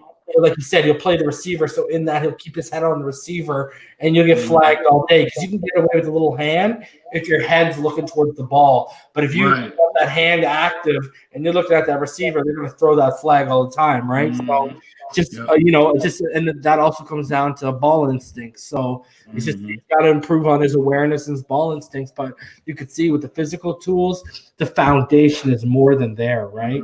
So I think he's a guy where they're going to try and polish those parts of his game. And if they don't like what they see from X, he could be a guy coming for X's job one day. Just like the Austin Jackson pick. This is a ceiling pick. This guy, they seeing him again like a ball of silly putty, and they're gonna mold him. They're gonna strip his game down and rebuild him accordingly. But again, like he said, like Reason just said, he alluded to the foundational pieces, the foundation is there for this kid to be an outstanding. Again, a lot of people feel this kid could wind up being I even heard somebody even say it, even over Tua talking about Loa. This kid could turn out being the best pick in this draft. Crazy kid. Which is crazy. So a lot of people, again, are so high on this kid's athletic ability. Again, he's following the perfect situation. Again, a staff that prides their. Just look at what we did with those players we hired from Home Depot and Lowe's last year. Look at the production we got from those individuals last year. You know what I mean? They're nowhere near on the level physically as this kid. You know what I mean? So in our defensive coordinator this year, now is our former defensive backs coach. So I can just imagine him. He cannot wait to get his hands on this kid. So yeah, I'm super, super high on this kid. I cannot wait to see him. I'm eagerly anticipating him getting on the field as well, bro. Okay, so we'll get to our last one before we take a few of you guys backstage. I'll drop the link. We're not going to be on for overly long, guys, but if any of you guys want to get a quick question or comment, we'll take a few of you. Dropping the link right there. So now that's EM's third guy, Noah Igbinoghene. So let's go in to my third guy. And I'm going to talk about a variety of things. So my third guy is this man right here, the Prince and Savior, the left arm of God, Tua Tagovailoa. And I'll just start with off the field. Off the field, I think already you've seen what he's done. He's brought hope to this team. I think that's why a lot of people have these high expectations, is because he was one of the picks. That's why a lot of people have these expectations for us over the next 4 or 5 years, is because this man is there. If we drafted a Justin Herbert or Jordan Love, those expectations would not be there. If we drafted a tackle at that position or a Derek Brown, those expectations would not be there. But because we found our franchise quarterback, those expectations are there, and that hope is there. And you see it. I mean, 2 of the top 3 jerseys at NFLshop.com are what? The aqua and the white Tua Tagovailoa jerseys. So you already see the impact he's had on the fan base before he's even stepped on a field right now. So I think right now he has by far the most impact already of any rookie that we've drafted in a couple of years. So when I go beyond that, when you look at what we're getting with the player, bro, I mean, we're talking about a guy he's got the processing speed. He's got the pocket presence, the way he manipulates it, the way he moves up it, the way he climbs it when he feels pressure. He's got the accuracy, pinpoint, precision. He's got the playmaking ability outside the pocket and even in the pocket when he gets flushed out or whether he wants to run out himself to be a superstar at the next level, bro. That's undeniable. I mean, you look at the kid's tape. I mean, he's the best I've seen since Andrew Luck coming out. We're talking about a guy who at the collegiate level, as amazing as everyone wants to love a lot of Joe Burrow's one-year accomplishments, Tua Tagovailoa finished with the highest passer efficiency rating ever at 199.4 at the collegiate level, and the highest yards per attempt average of 10.9. A far cry. That's double of what Rosen is doing at the NFL level. Bro, we talked about the touchdown percentage being 2.4 or whatever, or 1.4 or whatever it was for Josh Rosen. Well, Tua had a 12.7 touchdown percentage at Alabama, and that's the greatest ever in Division I history, bro. So by more than 2 percentage points. By more than 2 percentage points, bro. Not by 0.1, not by 0.2, but by full 2 percentage points, bro. I think we got a guy. I don't think we've had someone who can throw this anticipation, with this preciseness. I don't think we've had a guy who can manipulate corners, manipulate safeties with his eyes like this, it's Marino. We got a guy who he can do all that, but he can also extend plays, right? And he's great when he extends plays. So, and I think underrated athlete. I think people don't realize how athletic ability, how great his anticipation is, man. I mean, this guy, he doesn't need to see that receiver open. He knows where he's going to be, and he knows the timing. He knows where to throw it. I mean, you look at what we're going to be running with that RPO offense. Chan Gailey's system is all about timing. And that is one of the biggest parts of Tua's game is he's a timing rhythm passer.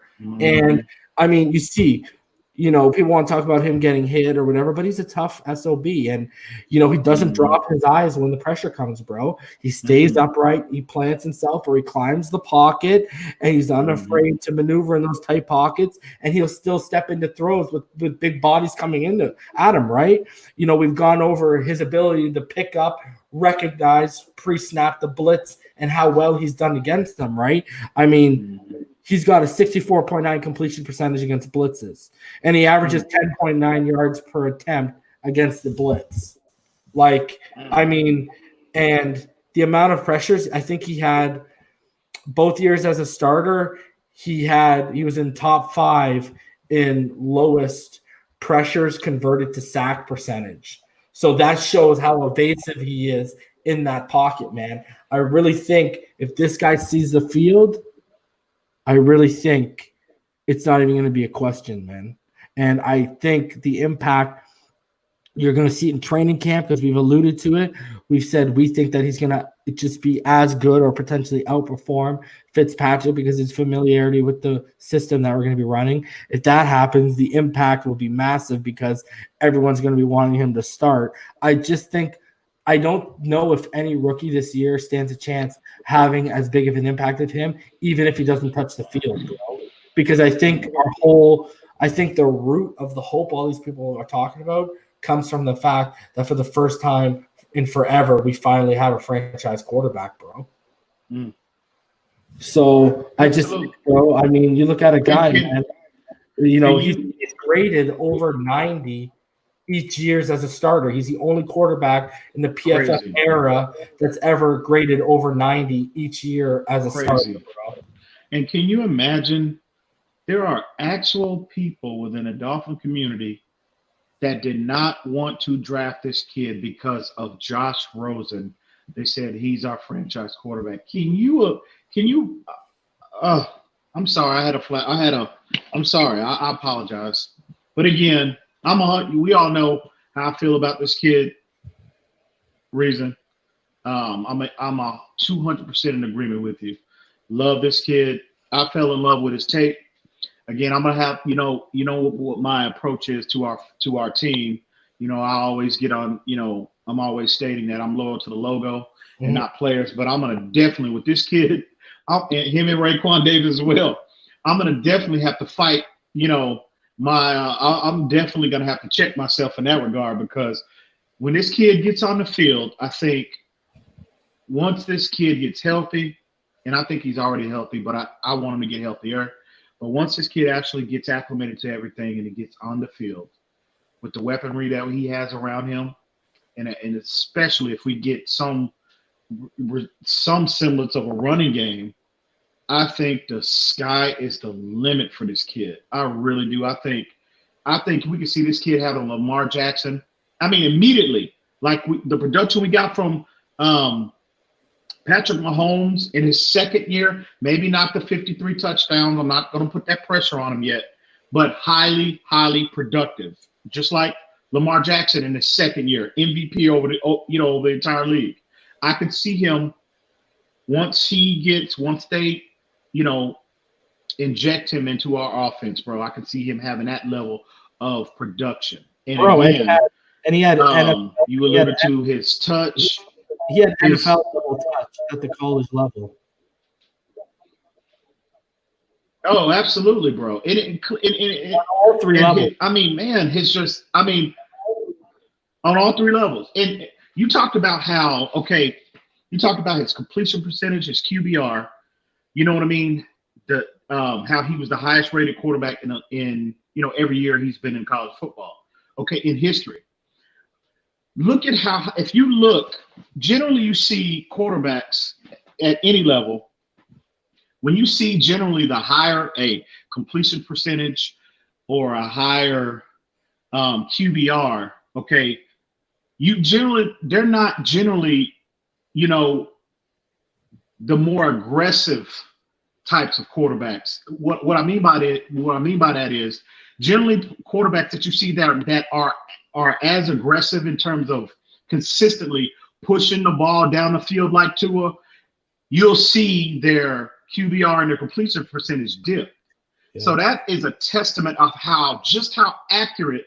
That's what impresses me the most, is because you see his completion percentage, you see his QBR, you see his quarterback rating, but then you see the aggressiveness, the aggressive nature of his game in terms of consistently, no matter what down, no matter what distance, no matter what situation during the course of a game, this kid is that confident in his arm to distribute the football to wherever he sees fit. And when you look at the nuances of its distribution, though, when you look at the fact that he doesn't have a rocket arm, he doesn't have a bazooka, but the ball still jumps off his hands. And he's got plenty of zip, right? He's got plenty of zip and plenty of velocity on his deep out routes, right? And there's no problem on the deep outs. And then when it's a go route, he just throws it pretty and he depends on his touch. But then when you go to the short and intermediate areas, because of that zip he has on slants and such, he leads his receivers away from big hits. Absolutely, bro. Absolutely. So the Alabama receivers can do what they do best, and that's get the yak. Absolutely. So and holding up, there's no turning back over his shoulder. It's we talk about this. He was the second in the nation, right, in accuracy plus throws in tight windows. So and again, two underrated aspects of his game is his overall athletic, his speed, and his arm strength. I think he might not have a Justin Herbert type bazooka, but he's got. I think people are underestimating this kid's arm strength. I just think people get so caught up in his in his touch, in his ability to drop the ball, in such tight spaces. They forget, like you just alluded to. When you see him, especially attacking the intermediate part of the field, he's trying to fit it in tight windows. The ball is never late, and it zips. Look at the velocity he generates, especially to that part of the field. So again, those are the more difficult throws to make, especially transitioning to the next level.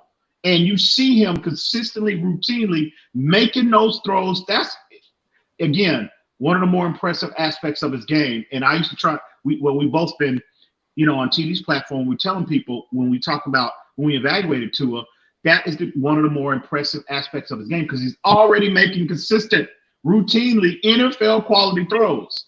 Whether rebuttal to that, he doesn't even just make NFL quality throws. The guy has NFL quality intangibles, bro. Like stuff that these kids gotta get. A lot of them gotta get taught to catch up with the next level he already has. Like I think people probably hear me think I'm throwing this up at this point, but dude, I think people really sleep on how good his eyes are, bro. How good he is. Oh my God. We didn't even talk about another thing, EM. What did I always knock Herbert for? His mechanics, right? Specifically, what would I knock him for, bro? He would get caught flat-footed, right? And I'd be like, how are you getting caught flat-footed when you're in the freaking shotgun, bro? And second of all, what did I not like? Remember, I always talked, what do I call it, EM? Remember? When you see Herbert throw, it's that front swim motion, right? You don't see it high up against his body. When you look at Tua, his mechanics are tight, flawless, are compact, flawless, and his throwing motion release are perfect. Flawless. And people just, I've heard people say, oh, he has a weird release. I've seen footage of, and I've told EM this, of someone on Twitter flipped Tua and made him look like a right-hand thrower, and it looks normal. It's just the trick it plays because we don't see a lot of left-handed guys. But when you look at his release, his motion, his throwing motion, his mechanics, his footwork is some of the best footwork I've ever seen. It's so quick, smooth, and fluid. Like, it's ridiculous, bro. But again, Reason, that gives the audience, anybody that's cloudy on actually what goes into a quarterback in terms of his accuracy. It all starts at his base. It all starts with his mechanics.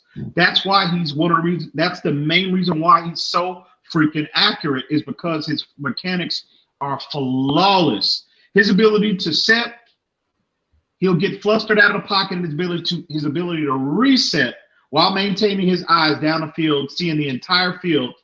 And deliver the football at the drop of a dime. And it's something to see. And I just can't believe people were sitting up killing this kid talking about, again, that's why I tell people over this year when I'm engaging on TD's platform and I'm engaging with people on, other social media platforms.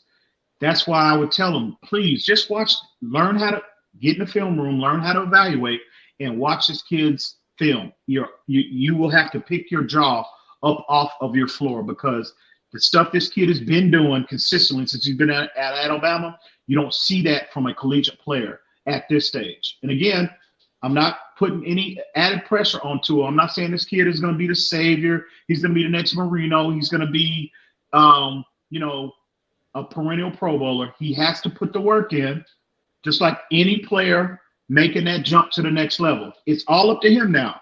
But the skill set, okay, is there. Every box he checks. The only issue was the quote unquote durability, okay, which is nonsense. Well, maybe not nonsense, but every injury he has is him trying to. We talk about extending plays, but there is a point where you get to overextending plays. Exactly. And he's looking for exactly. You know what? When people actually knock him for that, EM, you know what they're knocking him for? They're actually knocking him for being a competitor, because what's he looking to do? Exactly. He's looking to make a play.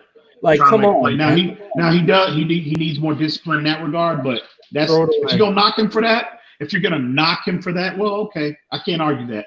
But again, if that's the only thing you got to worry about, man, we are in very good hands. We are in very, very good hands. But this kid, I'm telling you, I cannot wait until he gets on the field, more so than anything, to shut these idiots up that have been killing us, killing everybody that's been supporting this kid since he's been at Alabama. And it's all been evaluation and tape based. It's all been objective.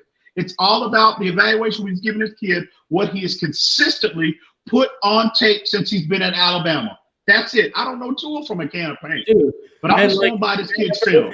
And for those people, and you all know who they are, that say this man is a one-read quarterback who doesn't roll through his progressions.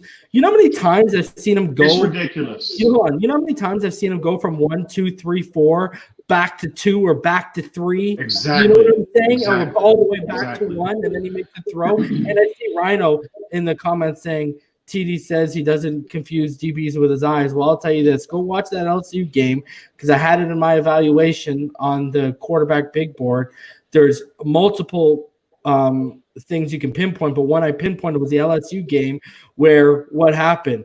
The Jerry Jeudy was coming over the middle, right? And he worked the cornerback Flott from LSU. He got him off of his spot by looking to his right, to the receiver coming out of the right to the slot, got him off. So what could he do? He could split Patrick Queen and Flott, and then he threw it right between them. And it was, you could tell he held Patrick Queen and he moved Flott off of his spot, and he only did that with his eyes. He didn't go out there and do it himself. So you see it all the time. And another thing that doesn't get talked about enough about Tua, which is NFL level, is he understands inside and outside leverage at an advanced stage. So what I mean by that, guy, man, bro, he will notice how the DB's playing. If the DB's inside, if he's DB's inside, he'll throw it outside to where only the receiver can get it. If the DB has him locked on the outside, he'll throw it inside. And there's a perfect play. You can go back against Ole Miss where he noticed it was on a go route. I believe it was Devontae Smith. And he was supposed to throw it to the 40-yard hash. If you look at the timing of the play, he's supposed to throw it when Devontae gets to the 40-yard hash. And instead of throwing it on the route, because it's a go route, he knows if he throws that go route, the DB's got the leverage, and he's either going to knock it down or he's going to make the pick. So what does he do? He throws it inside where only his receiver can do. And what's funny is what he does at the beginning of the play is he moves the free safety up with his eyes.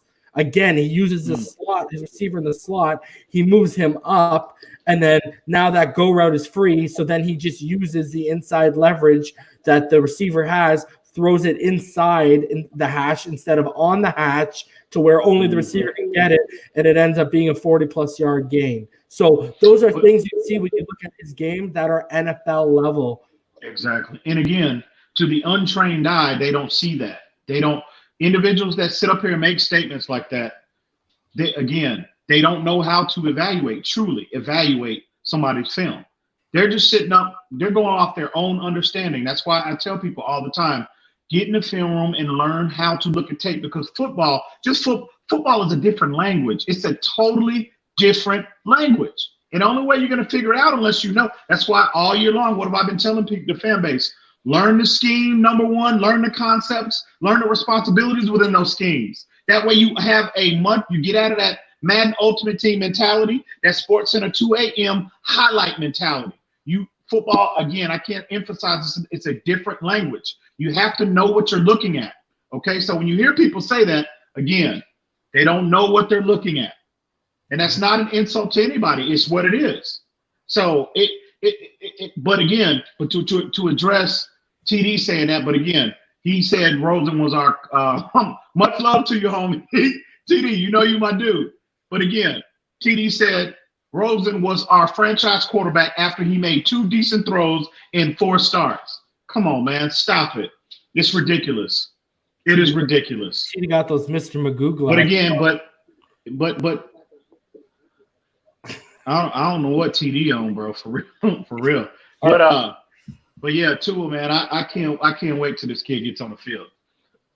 I'll love to, TD, but yeah, you gotta sometimes, brother, you gotta take off those homer blinders and you gotta see what it is, brother. All right, let's get to some people backstage. We're just gonna take some questions and comments. Let's try and get through them quickly, guys, because we don't want another 3-hour stream here.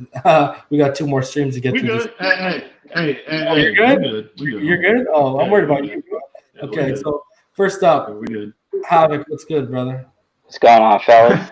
Havoc, what's good, homie? I'm doing great, man. How y'all doing tonight? We're good, homie. Happy and healthy, brother. Man, thank goodness. I'm really liking looking into the rookie class right now. As time goes on, it becomes a little more apparent what their thinking was with these draft picks. You know, they weren't trying to necessarily get all the instant impact guys right away. You know, right now it's just about building out that foundation, getting the versatile guys. And that's really when people talk about, you know, the New England way. They're really talking about the versatility. When you got guys like Patrick Chung who can play all over the secondary, it can unlock your lineup for everyone else to thrive. So, you know, you got Austin Jackson. He's probably going to be a guy much better equipped to be pass protector than a run blocker because of his footwork. But then you got a guy like Hunt, who's a mauler, who's just a nasty dude. You know, like back in the day with Greg Popovich, and he was out there and he said, "I need some nasty." And he looked at Steven Jackson. It's like sometimes you just need a guy that just can get in there and just really maul out. Yeah. Igbinoghene, I mean, another solid dude for the secondary. Really trying to build out from the secondary. Make sure that the secondary is locked down as tightly as possible. Brandon Jones pick still a little bit of a mystery to me. I mean, I feel like he's kind of a guy that's going to have a lot of versatility in order to stay on the roster. He's going to have to be a guy that can wear a lot of different hats to stay on the roster because he's not really. That's it. Patrick Chung. You know, he's going to have to wear a lot of hats to stay on the roster because he's alone as a strong safety. He's not the guy. But you can play strong safety, you can play free safety, you can play special teams, play a little bit of nickel. You got a spot on the roster. So future's looking real bright. I think that kid, again, he has to come in and you know, if you look at him, there's a lot of similarities to him and Patrick Chung as well. I think he's better in terms of tackling in an open field than what Patrick Chung is. He's more violent at the point in terms of bringing ball carriers down than what Patrick Chung is. He reminds me a lot in that aspect of Rashad Jones. But he was nasty. But in terms, everyone reminds you. Everyone in safety class. Rashad Jones and Xavier Howard combo was nasty. Yeah. But this kid, I'm telling you, everybody thought when we selected him that because we all thought the biggest need was the free safety, which we all agree that it is. That we thought when they drafted this kid, he was going to be our future free safety primarily. I don't think so. I think again, it's up to him, okay, to put the work in and get acclimated and get caught up to the NFL game. But again, this kid, there's a lot of parallels in terms of what he did at Texas and how New England uses Patrick Chung. I think he's a better version athletically than what Patrick Chung is. But if you look, and one thing about him, he's extremely bright. He's able to absorb, retain, and apply so much more, a lot of information in a short time span. And again, Patrick Chung, his MO when he came out, there's a few parallels there now. Athletic profile of him, I think this kid, I don't know exactly what his times are in terms of the 40-yard dash and what his on the field drill times are, but because he didn't participate, he didn't test at the combine. which is somewhat disappointing. But you look at his body type. You look at how he's deployed. Patrick Chung was deployed in New England. What this kid did at Texas. Patrick Chung was a, I think, 4th round pick. This kid was a 3rd round pick. So there's some parallels there, and you see again a lot of Patrick Chung's game in this kid. And again, I think they drafted him to be the Patrick Chung of this defense. I think it's not Bobby McCain's replacement. I think ultimately, when we look to next year and the year after, he's going to be the Eric Rowe replacement. He's going to play the role of the Swiss Army knife. Exactly. We can put our best guys in their best positions, because if we got this guy, we can just slip him into a variety of positions. And I think, especially if you're talking about instant impacts, the UDFAs is where I'm looking for a lot of the instant impact from, especially from the wide receiver position, because Merritt is going to be that guy. He's going to be that guy for us, and not just Merritt, but Matt Cole is going to be a great special teams guy for us as well. So just looking forward to it. Looking forward to the Tua throwback jersey more than anything else. Seeing how much farther that Josh Rosen stock goes down, they're gonna sell his jersey for like $10 next week. I mean, it just won't stop going down. You're not gonna pick one up, bro. You're not gonna pick one up. Not even off the bargain. You're not gonna pick one up. Not even off the bargain bin. I can't do it. I was telling EM, I think I'm not gonna get a pro or anything. I think I'm gonna go straight to the elite. I'm gonna get my Tua jersey. I think I'm gonna get authentic throwback. That we have to give to a round of applause, and also the Miami Dolphin accountants are giving to a round of applause, because the NFL they come out with these one jerseys for all the draft class, all the rookie class. If you're a 1st round pick or you're the 1st pick of a particular team, you get a jersey that says 1 and your name on it. Everyone gets one. But then Tua came out and said, my jersey number is actually going to be 1. So all these jerseys that the NFL has printed up that they usually wouldn't sell are flying off the shelves for Tua. That's how he's number 1 and number 2 in jerseys sold, the road and the home jersey. I mean, they need to restock the throwbacks though. What's going on? We need those immediately. They need to just get on the throwback curve and just have that as the standard, because that's the color that they always play so much better in the throwback jerseys. Yeah. It happens. I love them. They're my favorites as well. 100%. The current iteration of our logo. But we can't change. I think we got another 4 years before we can actually go primarily to the throwbacks. Because I hope that's in the process. Because the NFL rule is that if you change your, if you make any alterations to your current uniform / helmet, whatever, you can't do it. It's a 5-year window that you can make. So the Rams are stuck with their logo? Yeah, we made alterations last year. Have you seen the Rams logo? Mm-hmm. Yeah. You're stuck with that for half a decade? No, those Charger jerseys are. Have you guys seen those Charger jerseys though? They're fire. They are fire. Why are the Chargers in LA? And why are the Raiders in Vegas? Yeah, I like those. Well, the world is upside down right now. Yeah, I know. Anything else you want to say, Havoc? That's all I got, fellas. Appreciate y'all bringing me on. All right, brother. Have a good one, eh? Peace. Oh, you always welcome, homie. You always welcome. Todd Labruto, what's going on, buddy? What's going on, guys? Just hope y'all are doing well. Another day, another dollar, brother. What's that? Man, I see Grant better perform in preseason and camps. Yeah, that whole receiver core is kind of online right now. Grant's replacement because he can do so much more, and he does the kick and punt returns. I saw all his kick returns and punt returns last year. He was special. Yeah, that's why I said even if he doesn't, Matt Cole. That's why I said when we did our last show when Matt Cole came up, I said even if he doesn't make that receiving core, when we were talking about the receivers that are on notice for a potential bust ticket, when it came up to Matt Cole and I was talking about Matt Cole, I said if this guy doesn't even make the 5 or 6 receivers they want to carry, they're going to keep him on the roster so they can use him on special teams 110%. I want your opinion on something. Do you think Parker is a Tua receiver? No. He doesn't get this separation. That's why he's not. He's a high point. He's a high point catcher. Yeah, he's a 50-50 ball. Yeah. And Tua does Tua can utilize him. Utilize him, but he's not ideal. No. He doesn't fit the Alabama profile of what they were going through.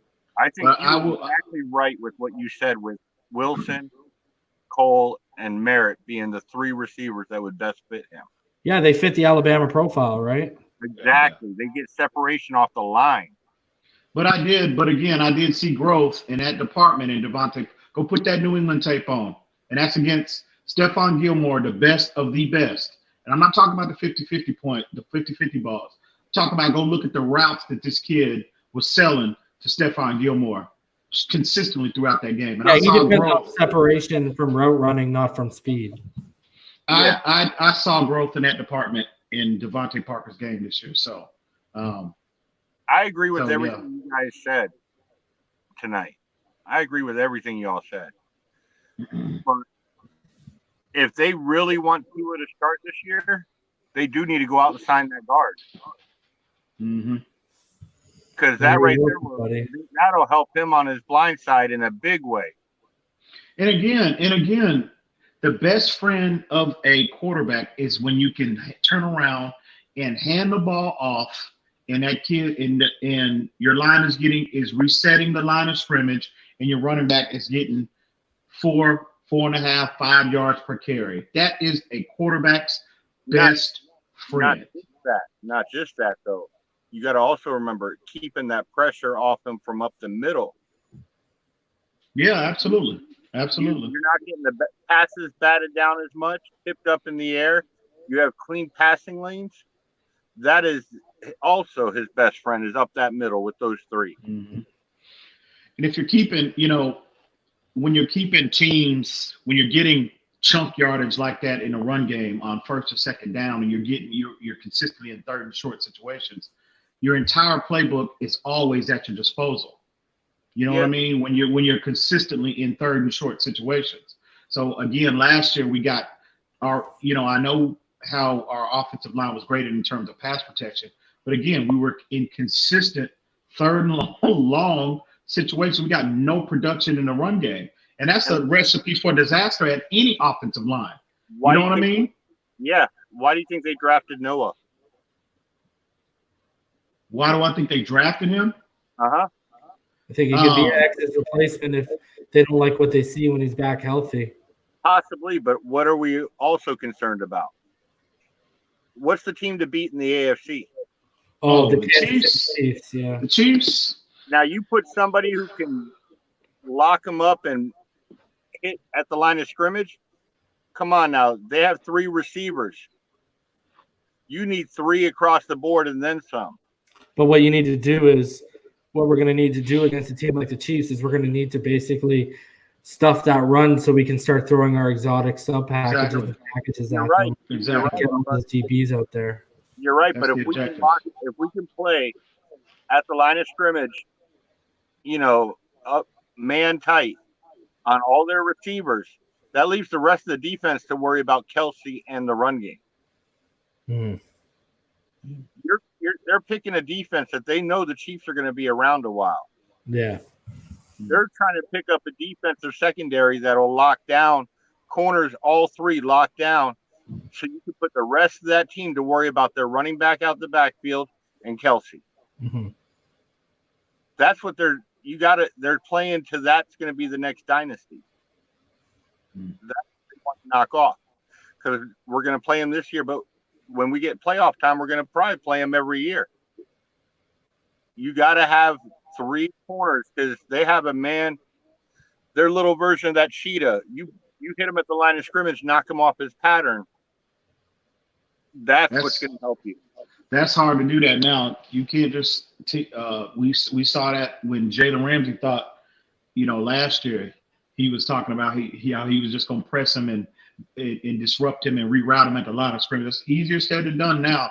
That kid, he's a complete He's a complete wide receiver now. He is. But with a little refinement, like you said, this guy has the speed to keep up with them. Oh, you're talking about Noah, yeah. Yeah, Noah on the side. Yeah. But I think the strategy, I don't with Byron on him at all. I don't want X on him at all. X doesn't have the speed to have him. And look, check this out. You remember how New England, when they played Kansas City in the AFC Championship game 2 years ago, how they left Stephon Gilmore. They put their two best corners on the Chiefs' second and third receiver, and then they doubled Kelsey and they doubled Cheetah. I can't think of his name either. Tyreek Hill. Oh my God, Tyreek Hill. They doubled Kelsey, they doubled Tyreek Hill. So you can see a lot of the mixing and matching with the addition of Byron Jones, and also with them selecting Noah. Who called that? Yeah, defense? It was exactly Brian Flores, exactly. So I cannot wait to see, how they deploy all four of them, because again, how high I am, man, how high I was all last year, and about the other thing too, is what have they figured out? What has worked against Lamar Jackson in the playoffs? Those man coverage, but also getting out those extra DBs instead of linebackers. Absolutely. Absolutely. I love Needham. Exactly. But I can't run away. I can see Needham moving to free safety. Yeah. Needham has the ball skills. Needham has the speed. He can play a free safety. And you know something? That might be the way to get them all on the field, because we're such a dominant man team. It don't matter whether you're playing on a boundary, slot, free safety, or strong safety. You're manning up. You're playing man coverage. It's just a matter of you just have to figure out which man you're guarding. Yeah. You know what I mean? You're covering. So my last thing, did you all see what number they gave Merritt? I didn't. Mark Clayton's number, 83. Expectations now. That kid's gonna be good. That kid's making the roster. I'm telling you right now. I know. You have to find a spot for him. I was kind of shocked about that. You've got to find a spot for him. That is too much athleticism. You have to find somewhere to put that guy. Too much. I like Preston Williams, but he has to clean up his drops. And again, I don't know if he's a Tua type guy. Well, I think Preston Williams, again, he's undrafted, he's a rookie. He needs continue to need refinement, but I think he's a much better in terms of getting in and out of his breaks. Yeah, he's much better in that aspect than what Devontae Parker is, because you saw the consistent separation that he was generating, even on Jalen Ramsey. We saw that early on in the preseason. I remember the Tampa Bay in the scrimmage game and the scrimmage when he did that, turning the defender all the way around. Yeah, to me, Preston just has to find his form before the injury and continue the upward trajectory with his development and growth, and he'll be fine. Can you imagine Preston, Wilson, and Merritt if they're all playing at a high level? Our receiving core, people are sleeping on it. If Cole and Merritt work out, our receiving core, all of a sudden, when you look at those two with Wilson, if Wilson plays how he was at the back end when he came back from injury, when you saw him getting his legs back, and then when you add in Preston, if he plays like how he was before he got hurt, and Parker, if he continues how he finished, all of a sudden we are very deep from 1 to 5 in that receiving core, and it's scary. I will say this. Preston has a lot of incentive to stay healthy. Oh, yeah. He better stay healthy. He's one of the cheapest for them to cut. I don't know what guaranteed money is, but if they won't hesitate if he can't stay healthy, and they have two guys sitting there playing their butts off. It can't be too significant. He was undrafted. So he's cheap. They just re-signed him to a long-term extension. Who was that? I'm talking about Parker. Oh, okay. He better stay healthy. He better stay. He has incentive to stay healthy. He can't go back to how it was a couple years ago. Yeah, agreed. He needs to stay healthy because they won't hesitate because he wasn't picked up under Flores. Yeah. People He was don't talk about that enough, Todd. Like you hear me and EM always mention it, and we're one of the few people you hear mention it. Like you don't hear the other platforms mention it. How often do we come back to these guys that we don't think are going to be here, Todd? And one of the things when we list the things we don't like about the evaluation, what do we always add in? What always sneaks its way into the evaluation? not a Flores guy. Not a Flores guy. Not a Yeah, Flores guy. exactly. Yep. So Not a Flores guy. he doesn't owe them nothing, right? Nope. Mm-mm. So Nope. He no needs emotional attachment whatsoever. honestly, Mhm. he might be trade bait soon if these other guys pan out the way they should. I would definitely entertain that. Get him. Especially if he comes out and he performs like he did last year, he puts up a consecutive 1,000-yard season. Yep. Oh yeah, you'd be able to flip him quick. If Merritt's falling out, Wilson's falling Mhm. out, Mhm. and Preston Williams is back to what he was, falling out, Yeah, Mhm. then you're going to have to look at flipping him. Mhm. agreed. So and like I said, they won't hesitate. Mhm. Agreed, brother. Anything else you want to cover, Todd? No, I just want to say I hope you all have a blessed night. You too, brother. Do a Stay great healthy. job. Y'all do a great job, and I'm going to keep watching your streams. Thank you very much, Red. Really appreciate it, man. We Really like having you appreciate it. on every time you call in. So You don't always be welcome, afraid my next friend. time, brother. Hey, thanks, man. Y'all have a good night. You too, All right, brother. you too, brother. Great stuff, Todd. Always nice hearing from Todd. He always brings some good insight. Yeah. It's a good dude. All right. So, Sharif, what's going on, brother? How's it going, Dolphin family? Sharif, what's good, homie? Man, oh man, I'm telling you, I just want to go into some. I hope this is exciting for Dolphin fans, but we're having a phenomenon here where I want to talk about three topics. This is the first. We're having a phenomenon here where Tua is becoming a star, and what I'm saying is, Dwayne Wade had to grow his stardom by winning, of course. But Dwayne Wade didn't even come out of Marquette like this. Um, when you look back, Dan Marino was drafted 19th, eh? Mhm. So when you, so the last, I think even Alonzo Mourning when he came here, even when Shaq came here, Shaq guaranteed a win in Miami. But what Tua is doing, I'm telling you, it is not based on just the fan base believing he's cute. It is based on this guy's tools. Mhm. Now I'm gonna preface this by saying this. If he wins a Super Bowl, he would only have to win one more Super Bowl to be considered the GOAT. Because what why I say that? Because you're talking about Miami Beach. You're talking about South Beach. You're talking about everything that the sports Miami can bring. I think if Tua could go out there and win a Super Bowl in his first 3 years, guys, I think Miami just hit the jackpot. On my second, Hey, on my brother, can you just kill the TV or whatever's in the background? sorry about that. No worries, brother. Oh, you're good, bro. Can you hear me better now? Yeah, for sure. Go Mhm. ahead. All right. So on the second, I want to get into. I noticed that the Dolphins have. You mentioned earlier exotic package. I Mhm. noticed the Dolphins will have five standing on third downs, and then they'll have that dime coverage with seven defensive backs, and five standing at the line. Mhm. Now, that exotic coverage won't get on the field if the Dolphins are struggling on first down. Mhm. Now, when we look at the passing stats of our receivers last year, can you say it was solely based on us coming back into games? In essence, our receivers would have 8 to 900 to 1,100 yards due to us being blown out, having to come back.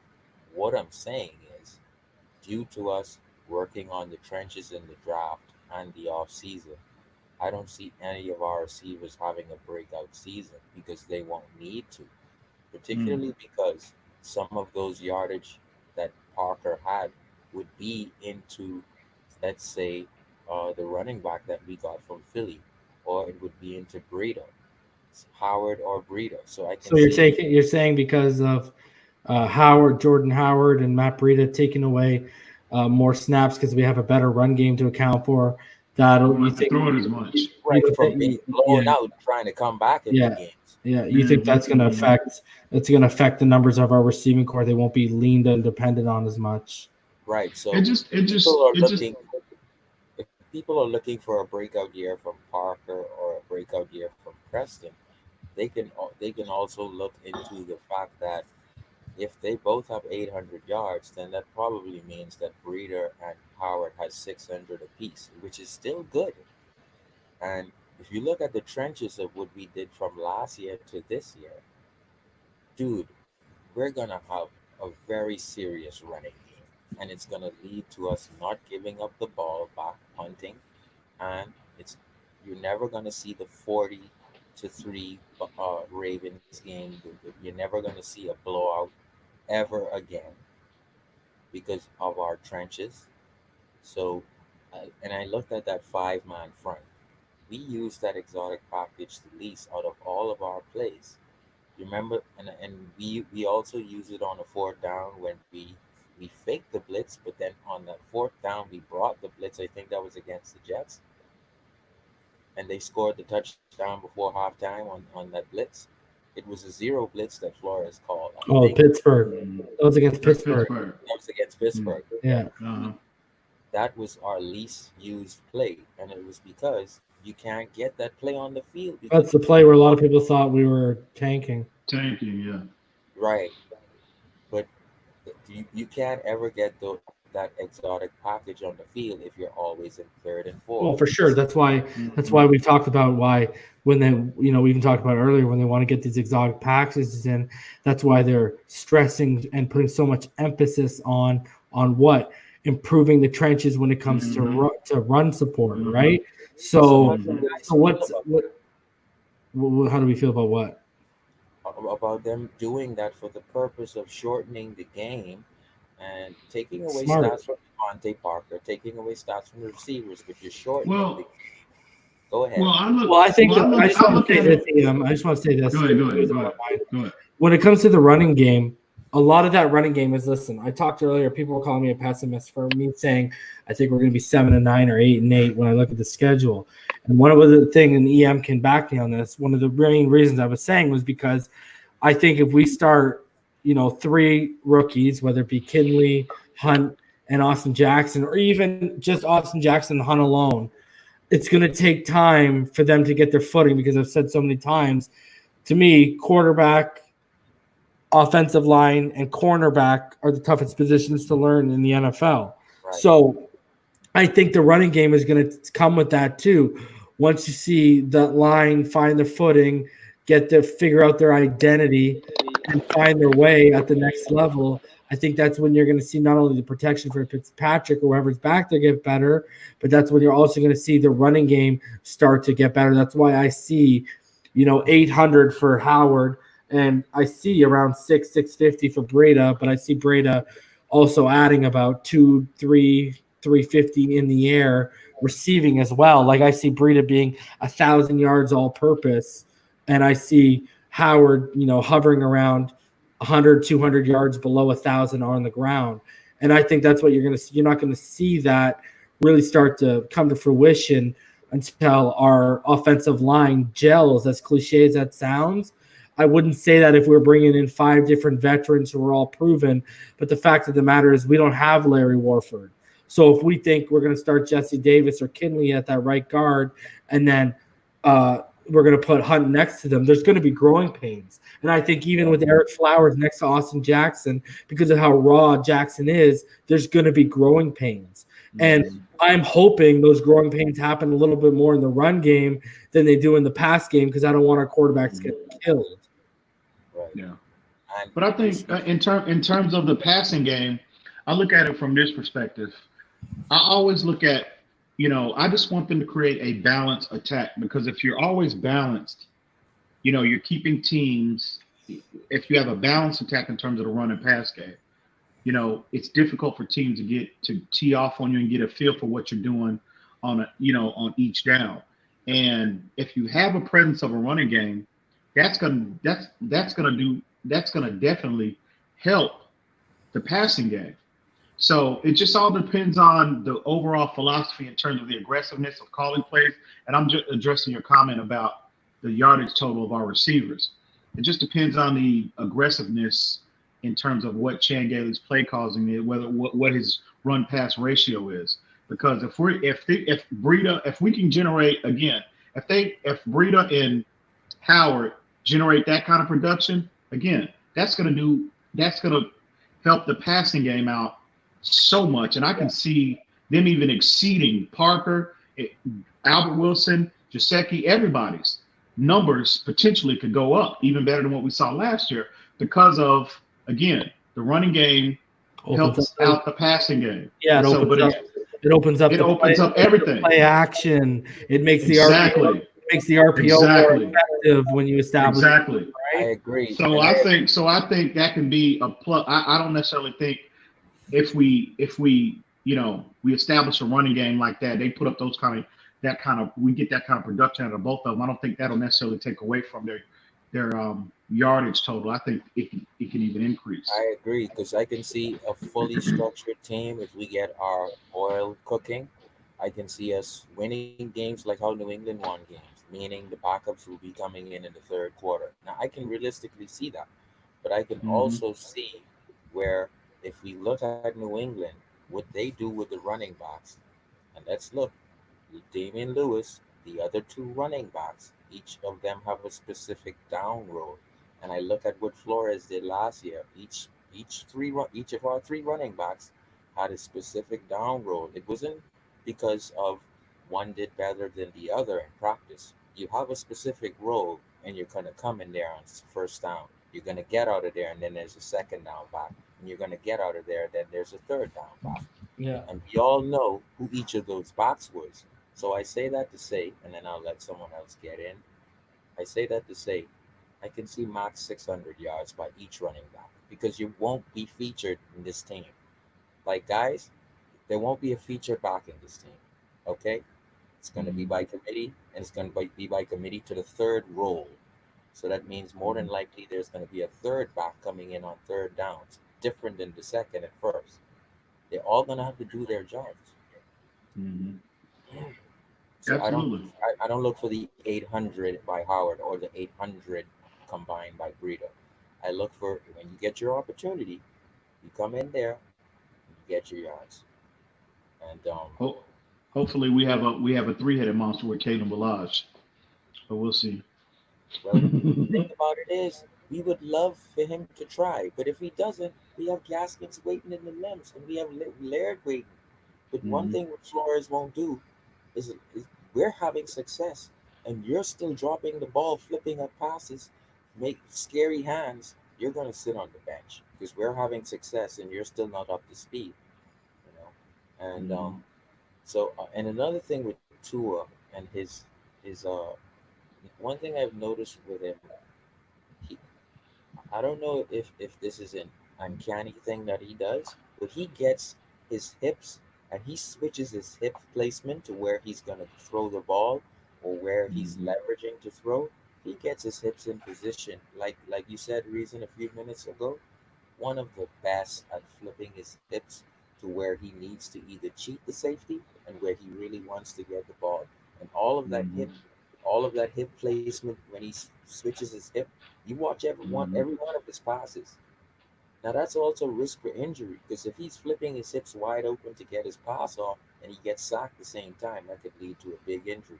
But he's showing you that's elite technical position and posture for passing. That's what he's showing you. And that's what I wanted to point out about Tua, that is very elite coming out of college. You guys do an awesome job. Big ups to TD. Big ups to this channel. Big ups to all our Dolphins family. You guys have a good night. You're always welcome, homie. You're always welcome. All right, brother. Have a good one. Always welcome back, buddy. I see people are talking about Larry Warford in the comments, guys. He wants $7 million a year. I said when I first talked about him, I would sign him for 2 years. It's a bargain. I would sign him to 2 years, $14 million, guarantee 12. Joe Tooney got franchised for 14. That's a bargain. Yeah. And he's 28. Bargain. Not until he's 30. Mm-hmm. So bargain. All right. Anything else you want to say before we get out of here, brother? We're going on 2 hours and 20 minutes. It's 12:20 where I am at. There's nobody else backstage? That's it, brother. That's what's up. It's Monday night at 12:30, bro. I think people are talking away. I hear you. No, bro, that's it, man. Another good stream. Again, Dolphin Nation, appreciate all the support. Appreciate everybody coming on to the panel. Appreciate everybody in the comment section, positive or negative. I'm sure we. I want to hit this out today. Larry L. Why would Warford settle for $7 million? Because Larry Warford, his agent came out today and said that's what they're seeking. So that's basically a fact. He put that out there. Larry Warford put it out there that he's looking for $7 million per year. Mm-hmm. So that's what he's bargain. A bargain. Especially when you paid Eric Flowers $10 million. So anything else? Like, I'm sorry to cut you off there, EM. Anything else you were adding? No, you're good, homie. You're good, homie. Just appreciate everybody coming out again, and appreciate all the love. Everybody, within the Dolphin community showing us, man. And that's pretty much it, homie. Heads up all day, every day. You already know what time it is. All right, guys. So we'll be back Wednesday. I'll let you guys know the time, the day of on Twitter. You can follow us at Twitter at Phinside the NFL. You can follow me at @the_real_reason, or you can follow EM at EMdolphinfan, and I'll let you guys know Wednesday what time we'll be going live. But that show is going to be – I got a special idea for you guys. And I haven't even told EM this idea, but this is what we're rolling with on Wednesday, guys. We're going with the 5 biggest questions about the Miami Dolphins in 2020 heading into training camp. So the 5 biggest questions that we want to be answered in training camp.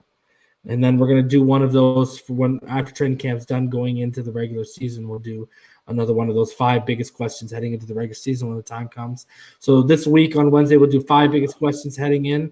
We'll take some of you guys. And then on Friday, guys, mark it down. Friday, we are going to have a special guest, and we are going to go over the wide receiver class, and we are going to have an outlook at our wide receiver class for 2020. And we're going to have Dante Colinelli on from Blue Chip Scouting.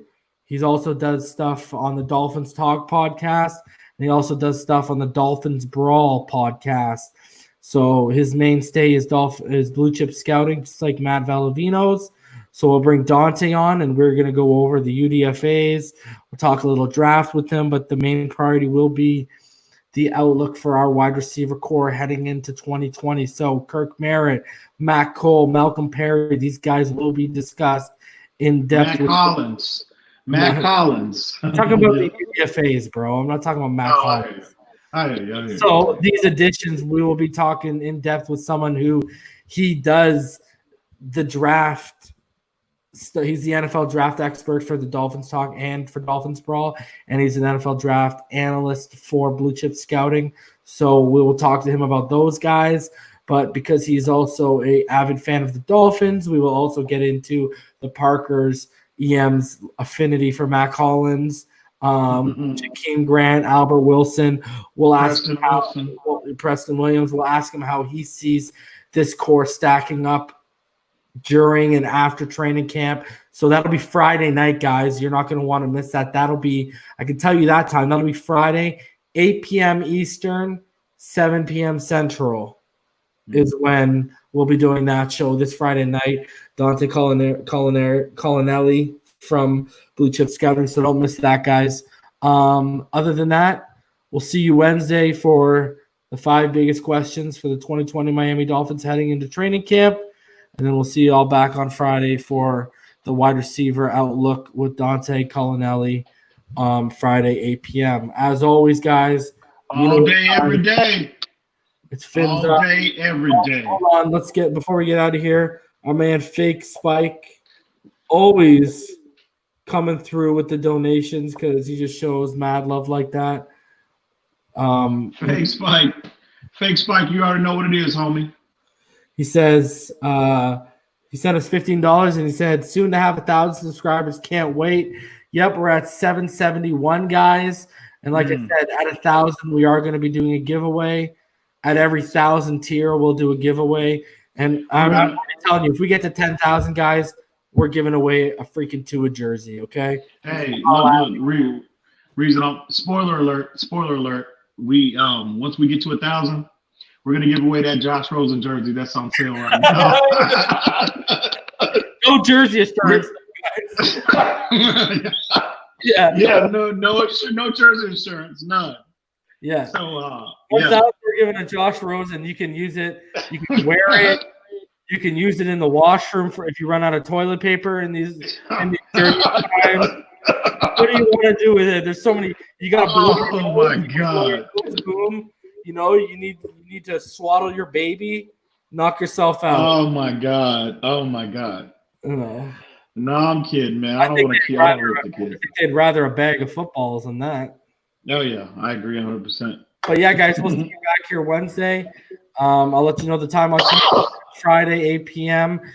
Wide receiver outlook with Dante Colonelli, of Blue Chip Scouting. Thanks a lot for coming through, guys. We appreciate you. As always, y'all know what it is. Fins up, guys.